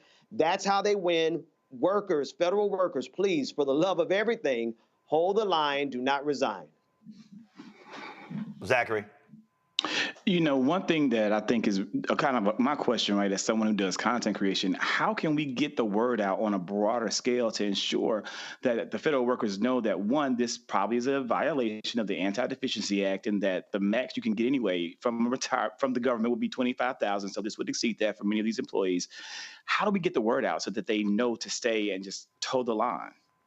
No, absolutely. We have to get the word out one by one. We can't, there's no platform big enough that's going to come in and save us. So we need every content creator, every person in a text thread with your family, even some folks you haven't talked to in a while, anyone that you know from high school or college or your church that might be a federal worker. We need to reach them as individuals. We need everyone to do their part. The other thing is, I'm honestly, as I'm looking at the live audience with Brother Roland tonight, we need everyone in the live audience to go and recruit 5 more people to come and sit and listen to the wealth of knowledge that's happening here. It doesn't matter how much content we create if we don't get eyes on that content. So we need to get 100,000 Black folks watching Roland Martin every night. That's how we get the word out. Michael. Pastor Ben Dixon, can you talk about exactly what a civil service employee is and how that differs from an appointee? Yes. And how does this play into this whole buyout? How does this play into Schedule F employees, which is part of Project 2025, and eliminating about 50,000 at least employees and replacing them with Trump loyalists? Absolutely. Thank you so much for that very important question, because civil employees, civil workers are actually advanced based on merit, test taking, qualifying, expertise, they go through the mill. Any federal worker would tell you they worked and gave their life, everything they could to get to the position that they are in, versus MAGA, a bunch of incompetent, cave-dwelling troglodytes who don't believe in science, who don't believe in truth. They don't believe in anything but servitude to Donald Trump. We guarantee, we know without a shadow of a doubt, if these federal workers resign, they will be replaced by people who are incompetent, incapable, and ideologues. All right, thank you. Matt. One more question, Pastor Ben. So my understanding is under President Clinton, there was some version of federal workers being asked to leave. I don't know all the contours of that, but if you would please let us know, is there any precedent for this? And if so, how was it done legally there, so we can contrast to what we're seeing, the illegal, actions going on now? Not at this scale and not in this magnitude in terms of who's doing it. Elon Musk, the request goes against most of the policy, which requires a 30-day notice in any case with federal workers. That's the baseline, not to mention whatever the unions have. On top of that, there are layers to this being done. However, if they could just get everyone to quit, then they don't have to go through those layers. And so how would it absolutely look? Actually, one second. I actually have the answer here. So a fact check was done on this here. And go to my iPad. Did Clinton set the precedent for mass federal workers? Trump fans say his plan for federal worker buyouts is not new. In the early 1990s, Bill Clinton signed. See, I want y'all to hear this. This is the operative phrase. Bill Clinton signed an act allowing $25,000 buyouts for federal workers. That was passed by Congress. And that's right here. Under Clinton, the government offered mass buyouts. But there's a key difference with what's happening under Donald Trump. A bipartisan Congress overwhelmingly approved Clinton's program following months of review. That's the difference. There it is. That's the difference, because this is being headed up by Elon Musk. He has taken his prerogative, he's taken his ego, his pride, and his platform, and has decided that this is what the United States of America is going to do, as opposed to Congress passing legislation. All right, then. Again, folks, we want you to, is the graphic on your pages, and I'll put on my Instagram page? Yes, it's across all of social media at this point. We need just everyone to get this image, send it to people in real life that you know, call, text them. Federal workers do not resign. Absolutely, because again, if you voluntarily take the buyout, you're also putting in jeopardy your legal status. So and I'm sure Matt, being a lawyer, will tell anybody, you want to protect every legal opportunity that you have. You don't want to take that buyout. Don't even get near it. And I need people to understand. I know Christopher Wray and these other people, they resign. Y'all, I'm just going to tell y'all this here. When I worked at a radio station, KRLD in Dallas, Jack Hines was a news director, and so Jack wanted me to resign. Hell no, I ain't resigning. So somebody came to me and said, Roland, I don't understand. I mean, they're trying to force you out. I said, you never quit because you can't file for unemployment insurance. That's right. I said, you let them fire you. Y'all, getting fired today ain't the same as it was 30, 40 years ago. I don't give a damn. Let them fire you. That's right. Then you have a better legal standing. Then the unions can file lawsuits on your behalf. What you don't do, you don't voluntarily quit. That's right. You don't Thank do you it. so much. All right, Ben, I appreciate it. Thanks a lot. Thank you, man. Thank you. Going to a break, we come back. Y'all, they lost their minds on CNN when a sister talked about being the lowest paid despite all her degrees. Now MAGA's coming after Ashley Allison. Y'all know I got to educate these fools on the reality of systemic racism. That's next on Roland Martin Unfiltered on the Black Star Network. Don't forget, support our work. Join our Bring the Funk fan club. You want to contribute via Cash App. This is the QR code for Stripe. To do so, if you're listening, go to theblackstarnetwork.com. Folks, you can also see your checking money order. P.O. Box 57196, Washington, D.C. 2003 7-0196. PayPal is R Martin Unfiltered. Venmo is RM Unfiltered. Zelle, Roland at RolandSMartin.com. Roland at RolandMartinUnfiltered.com. We'll be right back. Hello, I'm Isaac Hayes III, founder and CEO of Fanbase. And right now we're accepting investors in our $17 million round to revolutionize the future of social media.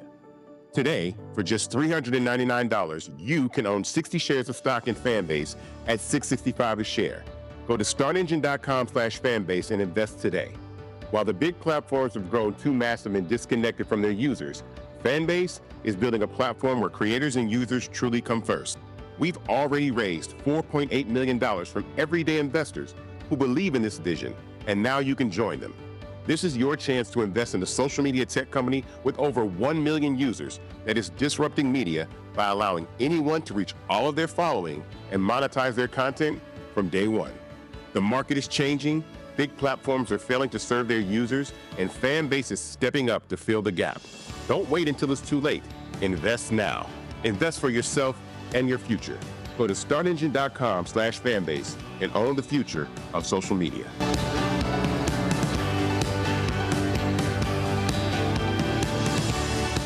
Hey, what's up? It's Sammy Roman. Hey, it's John Murray, the executive producer of the new Sherry Shepherd Talk Show. It's me, Sherry Shepherd, and you know what you're watching, Roland Martin Unfiltered.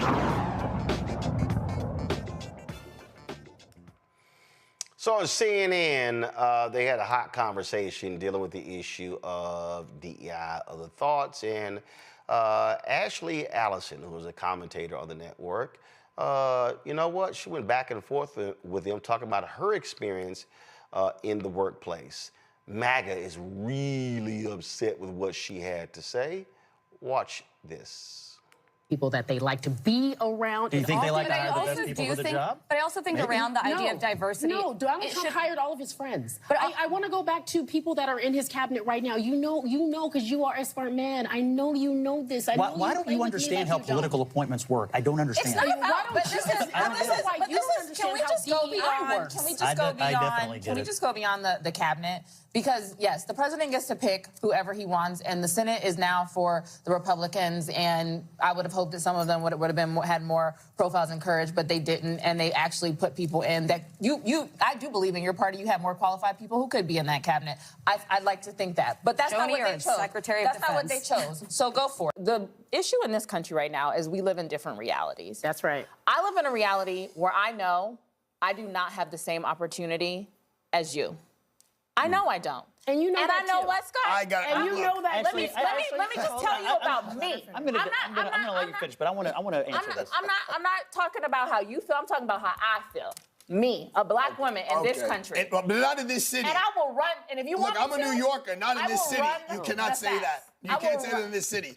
I have a. I'm not talking about New York. I'm talking about Ashley let her finish. Allison right here. Let her finish. I got a law degree, a master's, and 2 bachelors. Probably more education than all of y'all added up together at this table, Fine right? by me. And I have always been the least paid person on payroll at every institution I have worked in. And it's not Even because... in the White House? Even in the White House. Well, whose fault is that? I don't think you worked for George W. or Trump. Well, guess what happened when I was there? DEI. Scott. Look. I'm head Scott. Look, You're my friend. I respect you tremendously. I think you're probably the smartest operative in the Democratic Party, and they should listen to you more. That's number one. Number two, you and I share a comparable background. We're both from the Midwest. We both come from middle-class families, lower middle-class families maybe. I actually think we share a lot of similarities in our journey. But I think you made it, and you are the most respected voice often at every room or every table you're in, not because of anything other than your talent and your work ethic. And that's all anybody ever is asking for, is for people with talent and work ethic to make it. And that's what I see in you. That's how I see you. But let me tell you something about my story and my family's story, is that we have faced discrimination. I have faced discrimination. I just said I was the least paid person, even in this moment sometimes, to my counterparts. It is just the reality of the country we live in. And I'm not saying, I do believe I'm qualified. I know I'm qualified. You won't ever tell me I'm not qualified. But the system that I live in doesn't matter about my qualifications. All right. See right there. And that's the key. See, you heard Scott. Oh, my God, you're great. You're wonderful. I think you're so talented. It's about hard work and your knowledge. She's like, dumbass, you didn't hear what I said. I'm talking about the money. I'm talking about being grossly underpaid. See, this is what the right wing does. And see, remember, Pence and Trump last time, systemic racism. I don't believe in it. They want to deny it. It reminds me when I was on Patrick Bet-David's podcast. I had to school his ass. When it came to racism and housing. And if y'all want to see, now first of all, his ass ain't even from here. He from Iran. He ain't even from here. He tried to say in an interview, why don't I go back to the neighborhood I grew up in? Why don't your ass go back to the country your ass from and fix that? Watch this.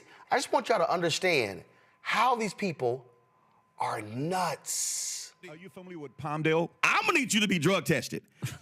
Seriously. Yeah. Do you even know today? We've done the stories in Florida when somebody's black selling their house, the appraisers will come in and literally give them a value $100,000 to $300,000 less because they're black. You know that that's actually happened, right? You'll take one story and say that. Oh my God! On how many occasions has that happened? Are you serious? Do you think a message like? Okay, why don't you go ahead and Google? Why don't you go ahead and Google? How many times has that happened? No, I believe it's happened, but how many times has that happened? The New York Times literally just did a story talking about the systemic racism that exists within housing appraisals. This is a fundamental problem. I'm trying to see you're living in a different reality. What progress are you making by saying that? What progress? So what you're doing? I'm trying to end that. Okay. Do you know how inherent? Okay, hold on. You said you're Middle Eastern, right? You're trying to. Hold on. You said you're Middle Eastern, right? I am. Yes. How would you feel? How would you feel? Yes. If you're selling your home, you've got a home that you know, right? And you put upgrades in it, and you know your home is worth $500,000. Yeah. And somebody comes into your home, and they see your photos, right? And they see your family, and then they go back and they go $350,000. You go, what the hell? So you tell that story. Wait, one second. To get people to be convinced that's happening. It's actually out of 1,000 appraisals. Oh my God. Out of 1,000 appraisals, how many times has that happened? Out of 1,000 appraisals, how many times has that happened? You want to pull that up? Tell you want me. him to pull that up? That's your world, though. Out of 1,000 appraisals, how many times does that happen? Let's just say it happens. It is a significant issue in America. Oh my God! And wait, one second. And then when the woman takes, a black person should not have to remove their photos from the wall and remove black art and remove black books to have a white appraiser then come in and go, oh, it's actually 550. So one second, because I'm going to show you how it impacts generationally. Here we go. So when you, follow me here, because this is housing in America. When you then get that lower appraisal, you then cannot sell your house for the higher value, which then means you are not then taking those proceeds and being able to invest, being able to send your kids to school. And what I'm trying to explain to you is there is a world out here that for some reason you're like living in Unity world that ain't the real America. Brother, you have the wrong guy. And I'm trying to get rid of that stuff. You have the wrong guy here. You have the wrong guy. I'm trying to get rid of it. Okay, good for you. I am as well. But you have the wrong guy here. And here's what I mean by that. So when you ask the question, what do you do if they appraise your house $350,000 less, right? That's your question. Okay. I don't see myself as a victim. I stopped looking at myself as a victim a long time ago. And by the way, being Armenian and Assyrian, you know what a lot of people in the Armenian community do? You know what a lot of people in the Armenian community do? They sell victimhood mentality. I'm raised with that, which is the statement of mechka. I know you don't know what the word mechka means. Mechka means, oh, poor Roland, oh, poor PBD. I don't see myself as a victim. And the other part is when you use one story as an example to divide and get people even angrier, because out of 1,000 appraisals, this happened one time, I don't think you're unifying when you say a statement like that to say, hey, this is what's taking place all the time. But going back to it, so you left because you wanted better economic situation for yourself. Listen to what you just said. Again, I'm having a hard time listening to what you just said when you're saying it's so fundamentally flawed because when you say, "Oh my God," you see yourself as a victim. You do. No, you're selling it as a victim. No, I'm not. What I'm selling is a reality. What I'm selling is when this is again. Since I guess you couldn't pull it up. Okay. Oh, he did pull it up. Okay. The Biden administration, the Federal Housing and Finance Agency, released 47 million appraisal reports to the public for the first time. The appraisals, which were compiled between 2013 and 2021, present evidence of a persistent, widespread practice in the home appraisal industry to give higher values to homes when the occupants are white and devalue them if the owners are people of color. That's such bullshit.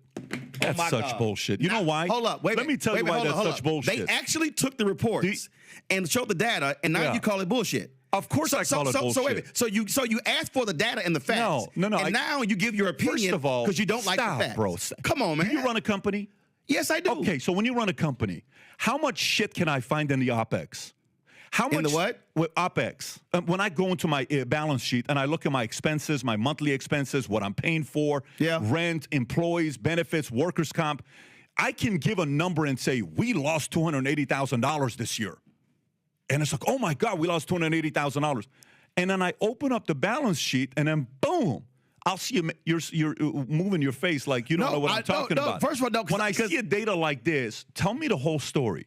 To jump to conclusion with something like this without seeing the entire story is ludicrous to make a comment like that. But analyzing the millions of appraisals by using census tracts as a proxy for neighborhoods and comparing communities with nearly identical housing stock, two researchers found that the results showed a clear correlation. The higher the proportion of white residents in each community, the higher the appraised value of individual homes. They compared similar data.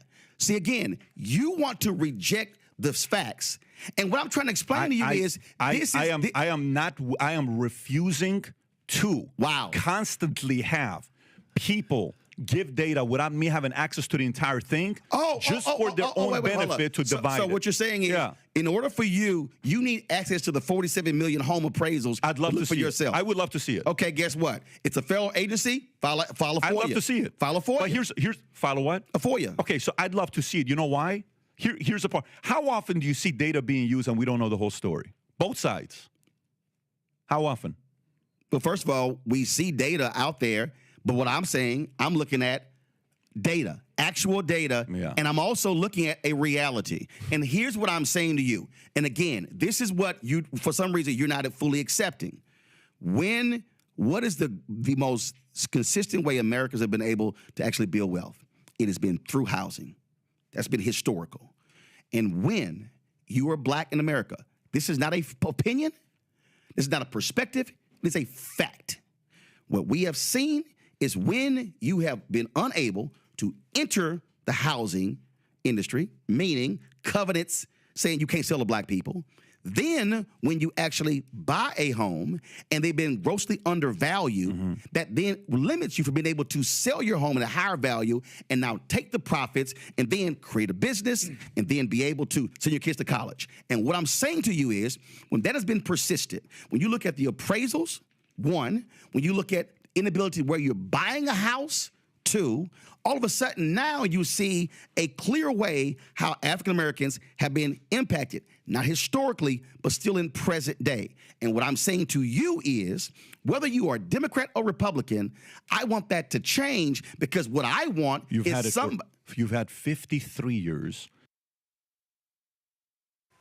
So come on. So I want y'all to understand. Y'all heard all that. See, I wanted to play that for a reason. Because, see, even when you present the facts, well, I need to see the data for myself. I don't believe that. I mean, you're bringing up just one example. I mean, I don't understand what you're doing. They are living in an alternate world, y'all. They are. When you show the data, how much a black man makes compared to a white man, oh, well, you know, well, education. Now, the brother or the sister got more degrees than the white guy. Oh, well, what? You mean tell me that there's data that shows that the average black college graduate makes less than a white high school graduate? Oh, well, I don't, okay, dang, now I got to figure, but this is the game that they play. And then with a Scott Jennings, well, I think you're wonderful. You're talented. You're very smart. I think you're the smartest analyst in the Democratic Party. They should be listening to you. I think you're amazing. You've got work ethic. And he never addressed her central issue. I get paid less. This is the bullshit that we deal with, Matt, Zachary, and Michael. I'm gonna start with you, Matt. And that white folk, even white liberals, but especially white conservatives, white Republicans, can't deal with. Ashley was on point, and MAGA, they can go to hell for attacking that sister for trying to educate you idiots. No, it's not that they can't deal with it. It's that they won't deal with it. And what Scott Jennings did is what we see them do every time. They try to tokenize one person without looking at all of the phenomena, right? What did he do? He started lauding her and about how she's great and all that. She's talking about something that we all experience. And instead of addressing that issue, he decided to say, but you're my friend. You're cool. You're good, right? We are not judged on an individual person. We're judged across how our people are treated. And if we are getting paid systemically less than everyone, that is a demonstrably true phenomenon that's provable by evidence. And it doesn't matter how Midwesternly genteel and saccharine sweet you sound when you say that she's A-OK, Scott Jennings, when she's talking about a phenomena that is easily provable. It's not that they won't or they can't deal with it. It's that they won't deal with it. And to that particular that they won't deal with it, Michael, here's Frank Luntz trying to white mansplain how folks in my focus group, they just don't want to hear these things because you make them feel bad. Listen. These people, I focus group them, and they are really, really tired of being accused of either racism or sexism because they voted for Donald Trump. And it's one of the reasons why so many of them did. I sat on this stage with you and got chewed out when I suggested there's a better language to reach out to voters, that the Harris campaign is missing what they're looking for. And I say the same thing here. Americans just want to be Americans, not hyphenated Americans, not female Americans, black Americans, Jewish Americans. They just want to be Americans. How do you think it makes people feel, black people, women, any person who has immutable characteristics about themselves, to be told every time that something happens that because they exist in a particular role, it is their fault. How does it make them feel? How does it make people feel when they're told that they're a racist? No. I mean, answer. But answer my question. I am, because these are predetermined considerations. But no. You're telling me I'm calling. Do you want an answer? Well, you're not answering my question. You're telling me. Yes, I'm trying to. You were telling me that. Your response is in bad faith. I mean, what she is saying is something you're not responding to because it doesn't address why Donald Trump immediately went to DEI as an explanation without any evidence whatsoever for what looks to be an inexcusable and certainly a very devastating and tragic plane and helicopter crash a couple of days ago. And instead, you pivot to talking about how terrible it is that some people who voted for Donald Trump are being called racist and sexist. You're refusing to grapple with. It was actually a 10-minute segment, and there's no way in hell I was going to play all 10 minutes because, I mean, that bullshit gets on my nerves. But, Michael, this is the fact. White folks in this country, especially white conservatives, oh, my God, you're saying these things to them, and we're Americans, and we're not hyphenated, all this sort of stuff. Well, they don't like hearing bad news. That's why in this country, we've always had to soften our tone, change it, because we gotta talk about these things to make white people comfortable, to make them not, no, that's not me. That's why DeSantis and the Republicans changed the law in Florida, where if you bring up sensitive historical facts, and if a white person feels uncomfortable in the classroom, then the conversation has to stop because I'm uncomfortable. I feel like I'm being attacked because of the Scottsboro boys. feel like I'm being attacked because 4 little girls were bombed in a Birmingham church. I feel like I'm being attacked because black people were beaten and killed. I feel like I'm being attacked because white people lynched black soldiers in their uniforms. I'm being attacked because we literally had an institution called slavery where we debased, dehumanized, and murdered and subjugated people of African descent. And so, therefore, since I feel attacked, we can't talk about it. We can't mention it. We can't talk about it. And so, oh, I'm sorry, we can't talk about how black women, you're being grossly underpaid, but you got multiple degrees. We can't talk about the black people in corporate America who train the white people who then get promoted, but the black person who's far more qualified never gets actually promoted. No, we actually can't talk about those things because, Michael, it makes them uncomfortable. Well, you're going to stay uncomfortable when I speak. So not only multiple degrees, but more student loan debt. And part of Project 2025 is to eliminate student loan forgiveness. Okay, and so you're not going to have the student loan forgiveness under the Biden-Harris administration that you're not going to have that under the Trump administration that you had under the Biden-Harris administration. But the comments here about Scott Jennings, and I can't stand Scott Jennings. I can't. I see him sometimes on CNN, but what he did was he does what Republicans and black Republicans always do when they are backed into a corner. They never focus on the pattern. They always make it an isolated incident. This comes straight out of the Republican playbook, okay? So he talked about, he's basically saying you're one of the good ones. That's what he said. Yep. He didn't want to deal with the fact that black women make 69 cents on the dollar that the average white male makes, and it takes the average black woman 20 months to make the same amount of money that the average white male made the previous 12 months. And that accumulates over 40-year working lifetime, 40-year working career, almost $1 million in lost earnings that African-American women lose out on. That's because of racism. Racism is a system of advantage and privilege distributed based upon race. And this is why Black Women's Equal Pay Day exists. it happens in August. So when you look at the facts on this, and CNBC.com has an article, black women make nearly $1 million less than white men during their careers. This is from August 3rd, 2021. Go check go deal with the facts on this. So, and this is dealing with economics. They don't want to deal with economics because the whole purpose of racism was to maldistribute wealth, power, and resources into the hands of Europeans. And they are reconsolidating that in this whole backlash that we see, the attack on DEI, rescinding affirmative action. This is countersetting the racial reckoning that took place after the death of George Floyd. And they said, we're done with this. Donald Trump is back in office, and they are putting in place Project 2025. Hashtag we tried to tell you. Zachary.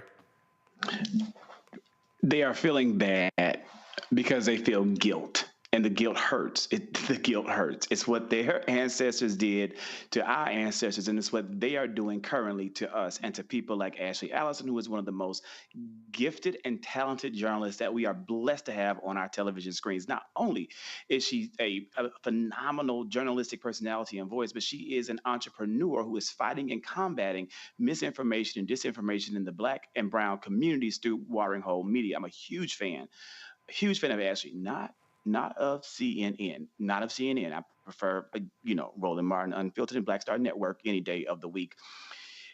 Everything that Michael said, I once again want to reiterate. Hands down, this is all laid out in Project 2025. If you would have read it, if you would have just, or not read it, look at all of the content that was being pushed out all across social media platforms about this, you would have seen that the plan is to not only take away opportunities for minorities to go to college, but to take away that funding, to take away Pell Grants, to take away student loans. All of that's in the pipeline and probably going to come down on us so that we will be able to, or be forced back into the Black jobs. They don't want us in the C-suites. They don't want to see our faces in the workplace. They don't want us represented. They want us in those fields working what they determine to be our Black jobs. And we have to do all that we can to educate our people and encourage our community to fight back through the available means to ensure that that day doesn't happen. We have earned our place. Where we are, what we have earned it. We have over-earned it. We are oftentimes, just like Ashley said, underpaid, undersupported, and underfunded continuously and consistently. DEI didn't give us any advantages. All it did was give us due consideration. DEI did not give us any advantages. All it gave us was due consideration. The reality, what's this? What does it say, Matt? I don't see color, Roland. I don't see color. How often do you hear that? Oh yeah, which is first of all, I don't see color. Yes, you do. Yes, you do. You see color, and you think I'm the Black that's acceptable. I'm okay, right? You're the one that's all right, Matt. Doesn't matter how we treat the rest of them. You're okay. That's exactly what you saw Scott Jennings do. You're the Black I'm okay with, Ashley. That's what we're seeing. And that's the whole trick of the colorblind society. Dr. King wasn't fighting for a colorblind society. He was trying to dismantle white supremacy and racism. He was very proud to be Black. He talked about that before. He said, be Black and proud. What they tried to do, what Donald Trump said on January 20th at when he was inaugurated, is going back to a Supreme Court ruling that Clarence Thomas made. He made the majority decision on it. I forgot the case. But it was an argument between Clarence Thomas and Ketanji Brown Jackson, and he was talking about a colorblind society. And this is the language that these conservatives latch on to. We want a colorblind society, merit-based, so we're going to get rid of affirmative action and DEI, and everything's equal. That's all. I want folks, again, for all these folks who, the Scott Jennings of the world, and the Frank Luntz of the world, and the Patrick Bet-Davids, here's a perfect example, a study that was done last year. White-sounding names get called back for jobs more than Black ones. This is from NPR. It's dated April 11, 2024. It said, 20 years ago, 2 economists responded to a slew of help-wanted ads in Boston and Chicago newspapers using a set of fictitious names to test for racial bias in the job market. The Watershed study found that applicants with names suggesting they were white got 50% more callbacks from employers than those whose names indicated they were Black.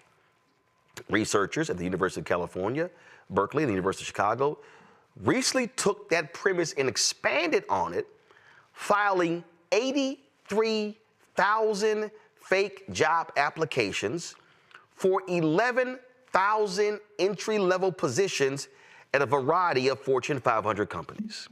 Their working paper, published this month, entitled A Discrimination Report Card, found that the typical employer called back the presumably white applicant around 9% more than the black ones. That number rose to roughly 24% for the worst offenders. What's it? So this is the point. Same resume, different names. That's what Ashley Allison was trying to explain to those idiots, that you can be black and you can have 5 degrees and you can have a law degree and an MBA and they will underpay you compared to white counterparts. And here's what's crazy. Happens to white women. I remember there was a woman who went to seminary and applied for a job at a Southern Baptist Convention church. She was a single white mother.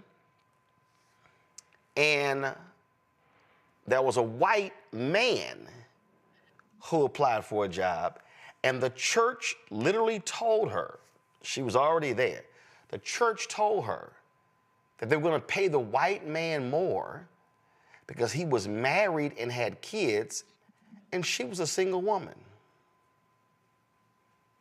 Not, are you doing the job? Not, are you a hard worker? Not, are you competent?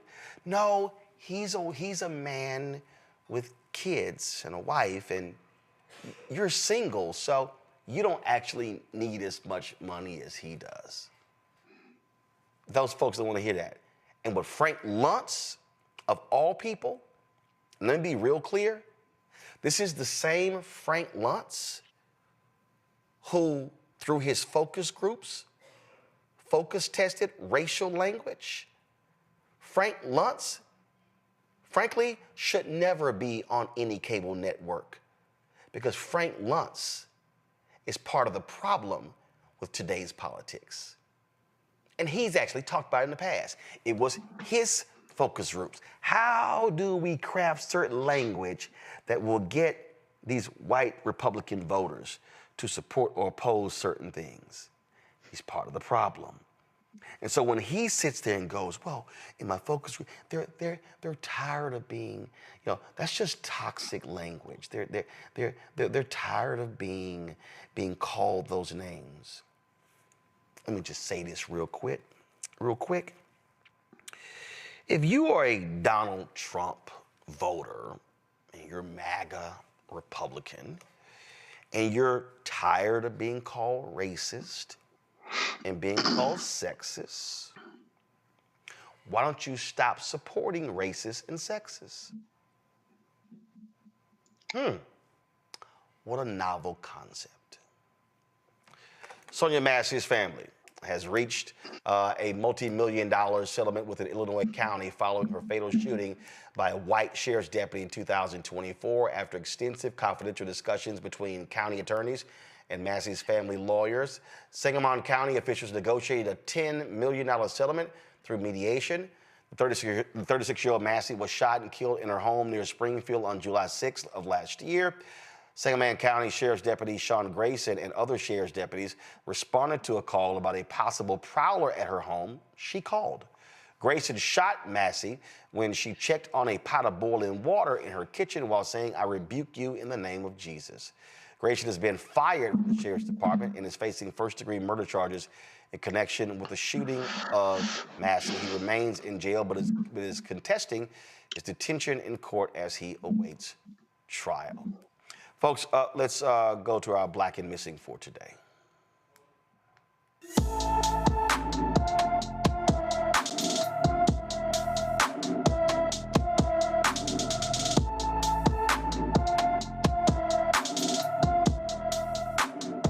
October 2nd, Kaylin Alicia Anderson was last seen in Huntsville, Alabama. The 18-year-old is 5 feet 5 inches tall, weighs 136 pounds, has black hair and brown eyes. She was last seen wearing green pajama pants. Anyone with information about Kaylin Alicia Anderson should call the Huntsville Police Department at 256-427-7117, 256-427-7117. Do want to give the three of you an opportunity to just share your thoughts. We were talking about how Democrats are responding and what they're doing and sort of different things like this. And we saw today, we started the show with Democrats going to these different federal agencies. I personally believe they should be doing that. Dr. King always talked about, I need an antagonist in order to have direct confrontation, direct action. And so I think it's important for the nation, the world to see how Donald Trump and his co-president Elon Musk are refusing to allow members of Congress into these federal buildings. Those things should be shown. And so I just think that, and also from a messaging standpoint, when you see what Congresswoman Jasmine Crockett is doing, Congresswoman Summer Lee, the reality is they have limited power to take certain actions. But I absolutely believe, Zachary, that Democratic senators should be saying, we ain't voting for a single one of your nominees. They should be saying, we're going to put a block on considering any of these names. They had more than 15 hours of filibustering to stop the OPM, the budget director from being confirmed. He eventually got confirmed, but they should be using every single tactic to shut the GOP down as best they can. Hands down, the fact that Senator Marco Rubio was confirmed with 99 votes, almost every Democrat voted in favor of him, when we have not seen that kind of bipartisan support in decades, astounds me. That for me was my actual aha moment, wake up call. Well, you know what? Instead of calling it an aha moment, I call it an oh no moment. And that's when I decided to look. I hate to say it publicly, way more critically at Chuck Schumer and his role as a leader. And he's completely kind of proven his lack of spine and that he really is that spineless Democrat and how he has been responding to this moment. This is a moment that the American people need Democrats to step up in the exact same way that we have been seeing Representative Jasmine Crockett do, in the exact same way that we've seen Maxwell Frost do for Gen Z. We need to see our senators do the exact same thing. And for Chuck Schumer to be the leader, the Democratic leader in the Senate, and to be unable to understand this moment, it really does. It's disappointing. There was something that Karen Swisher said. Kara Swisher. Give me 1 second. I'm going to pull this up. And I really think this is important, Matt.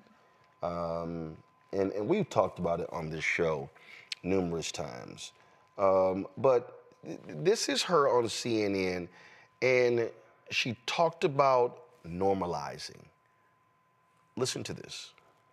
One of the things you're saying is there should be cuts, and maybe he has a point. This is what you're walking right into their trap. They should do it by passing legislation. They should do it legally. They're not interested. What they do is they depend on your civility, and including the media is well, they have a good point. Well, sure, but this is not the way to do it. And therefore, they've won the battle already because you're agreeing to it, but they're doing it in ways that have nothing to do with legislation, the power of Congress, and other laws. So what's the difference how they do it? Well, it matters how they do it here.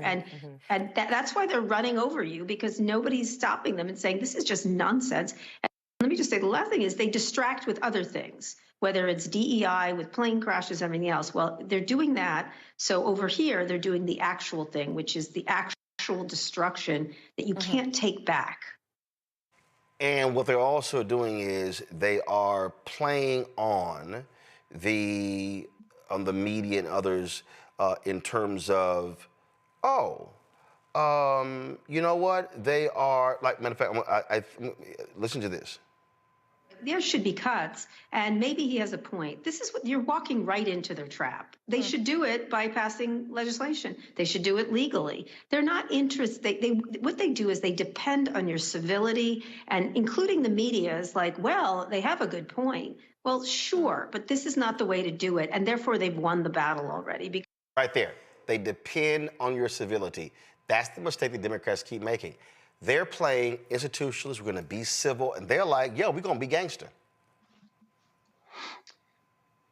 There's no greater motivator than fear, period. And our government is not afraid of us, period. And that is why they are dismantling the government before our very eyes and allowing pushing us into the point where we're trying to rationalize it and, try to fit it into this box of civility. That is not going to work. It's not going to work. Now, don't get me wrong. I'm not calling for anarchy, but I don't understand how we as 334 million Americans are being held hostage by two dudes. I sent Carol an article from Wired, and the article says the United States is not a startup. And that's what Elon Musk is trying to do. He's trying to run this like a private business, whatever they say. What is it? Run fast and break things, or whatever the little saying is, right? It's not a startup. This is the United States government. So when we're talking about, various agencies being dismantled that affect essential services that people rely upon, like that's the thing that I don't understand from the standpoint of, even if you're a Republican, even if you're a fan of small government, the idea that the government is being dismantled, just the basic essential services are going to be dismantled, extraordinarily concerning to everyone across the political aisles. Right? Theoretically, you can be a person who is a conservative, but who does not like the idea that the Constitution is being run roughshod by people who don't even have, an obligation because they're elected. Elon Musk folks are not elected. They're tech oligarchs. And the problem is this government is going to be, completely eradicated down to the studs, just like this article says. They're going to rebuild it in their image in the way that is advantageous to them. And in the meantime, we're going to sit and debate every finer, granular issue of political strategy on how to approach it within the normal confines when they are not playing the normal game, right? It's like the kid when you play a game with the kid and they just refuse to abide by the rules and they do whatever they want and they declare themselves the winner. You either don't play with that kid, or if you end up having to give them the smoke, you give them the smoke. That's where we are. We cannot use the same mechanisms we normally use. And, I know I sound a little Don Quixote-ish, but I have no other way to say it beyond we are having two different realities. There's a reality where they are going in and looting the government, and we're sitting around hoping that they stop doing it. I don't understand how two dudes are holding an entire country hostage. I don't understand how there are not hundreds of thousands of people outside 1600 Pennsylvania demanding different action. Frankly, I don't see how we as a society allow this to continue happening. Well, and maybe there's something I'm not considering, but look, they voted for this crap. Look, again, it ain't like, Michael, as we keep saying, it ain't like they didn't tell us. They told us, and then he denied it. Well, I don't know anything about. I know nothing about Project 25. I don't know anything about that. Whatever. And again, and so that's why you see these people. Well, we didn't think he was going to go this far. And here's the deal. Listen, unlike last time, ain't no third term. So there's no. I can do whatever. Y'all can't do nothing to me. And by the way, y'all impeached me twice. And Republicans didn't convict me at all. So I'm good. When you give somebody that kind of power, a fool like this, he don't believe in lines. He believe in obliterating lines. Forget crossing lines, going to the edge. Nah, he like, I'm about to hop, skip, jump, parachute, bungee jump the fuck over these lines. Yeah, it's so much here. It's the one of the biggest difference between 2016 and 2024 is that in 2016, Donald Trump did not think he was going to win. So there was no plan. There was no plan in place. And he didn't surround himself with as many loyalists back then as he has now. he learned from that. And in the 3.5 years, they put together Project 2025. They've been planning this. They've been looking at the weaknesses in the system. Okay, and how to take this over. This is how Elon Musk takes over the Treasury, and nobody saw it coming. And then you have the legal analysts saying, well, he can't do this with the 14th Amendment. He can't do this with an executive order. They said, damn this, we're going to take it. And then now you come try to take it from us. Now, Democrats keep bringing a butter knife to a political street fight and wonder why they get their asses kicked. Okay, so the fight that we've seen taking place the past few days, that has to continue. House Minority Leader Hakeem Jeffries is saying that they're ready, that they're threatening to, Democrats are threatening to shut the government down in the House coming up to the March 14th funding deadline to stop Elon Musk. He put out a 10-point plan this week, so they have to continue and intensify this. And also, the masses of people can't just put pressure on Democrats. You got to put pressure on these weak-ass, punk-ass Republicans who are derelict in their duties as well. Because if you don't, what you do is you give Republicans a pass.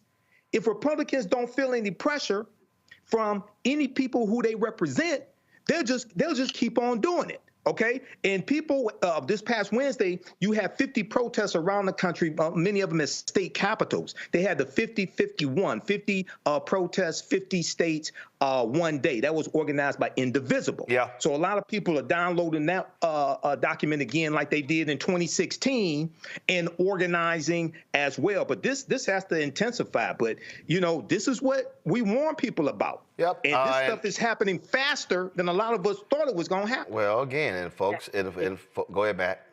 You know what's going to happen on the 4th of July?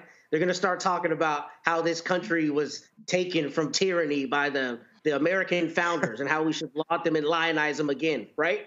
That is our core American ethos, that annually, July 4th, what do? We go out and talk about how they took this country from King George and they planted their flag.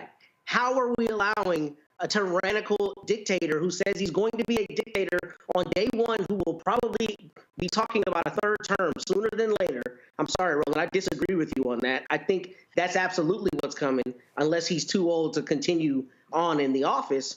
And we are acting like we're not at that point in terms of our democracy, our purported democracy.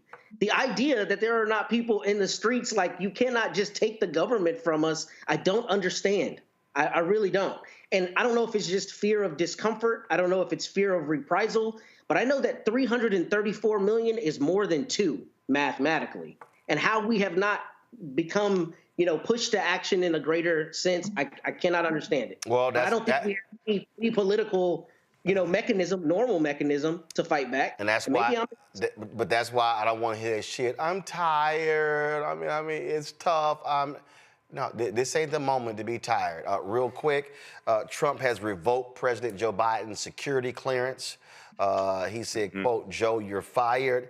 And then this idiot has appointed himself chairman of the board of the Kennedy Center. He's fired all of the board members, even though he actually can't do that. But again, he thinks he's a king. That's what happens. Right. Gentlemen, I appreciate it.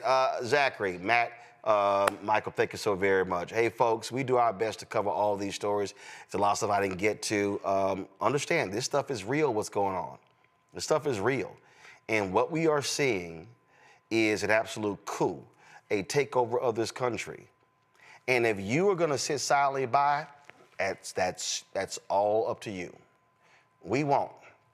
We will speak truth to power. We will call things out when we see them. We will show you what the facts are and what needs to happen. But your support is critical for us to be able to do that. I keep telling you, there are no millionaires and billionaires sending us money. It's not. Oh, I know a lot of these people. I know a lot of these entertainers and folks in finance and folks in corporate America. They ain't supporting us. Now, when they get in trouble, I get a text. Hey, can you talk about this? Can I come on? They're not supporting with their resources. And so I appreciate every single one of you. I see some folks who are in our chat. Brother said, man, I sent my 50 bucks in. I appreciate y'all who do it because the work that we are doing is so vitally important. We're rolling out a test show next week.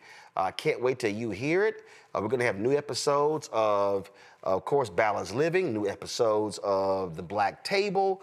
I'm looking to launch a business show.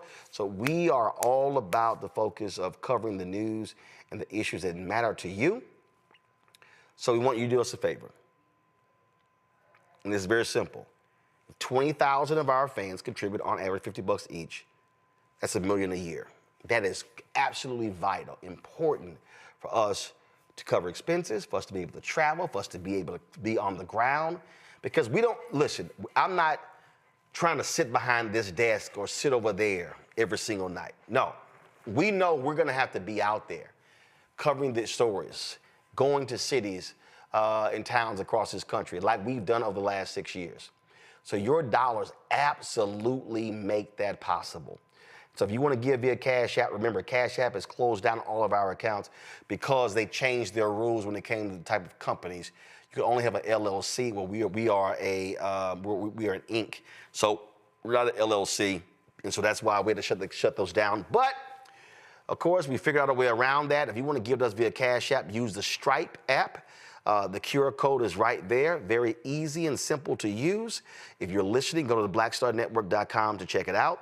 Send your check and money order, P.O. Box 57196, Washington, D.C., 20037-0196. PayPal, R. Martin Unfiltered. Venmo, RM Unfiltered. Zelle, Roland at RolandSMartin.com. Roland at RolandMartinUnfiltered.com. Don't forget, you can download the Black Star Network app, Apple phone, Android phone, Apple TV, Android TV, Roku, Amazon Fire TV, Xbox One, Samsung Smart TV. Also, get our merchandise. That's right. Our 2 shirts right now. We got other merchandise you can get, but hashtag we tried to tell you, FAFO 2025. Also, don't blame me. I voted for the black woman. Go to RolandMartin.creator-spring.com, RolandMartin.creator-spring.com, or go to theblackstarnetwork.com. You see the QR code. You can use the QR code right there as well to access that information. Of course, be sure to get a copy of my book, White Fear, How the Browning of America is Making White Folks Lose Their Minds. Yes, we took Target off of that. And so that's how you can get it. Download the audio version, which I read on Audible. And of course, you can also, what am I leaving out? Oh, of course, want you to download Fanbase, invest in Fanbase. And if you want to be invested in it, they've raised $8.5 million. The goal is to raise $17 million in this Series A raise. Go to startengine.com/fanbase or download the app Fanbase as well. Folks, that's it. I appreciate it. As we always close the show on Friday, we show all of our donors, and so we thank all of them. We thank you for watching. I'll see you on Monday. And let's see, who am I picking? You know what? Damn it. I want the Eagles to win. I want the Eagles to beat Kansas City. I want Jalen Rose to win. Because I don't support quarterbacks that like MAGA. I'm out. Holla!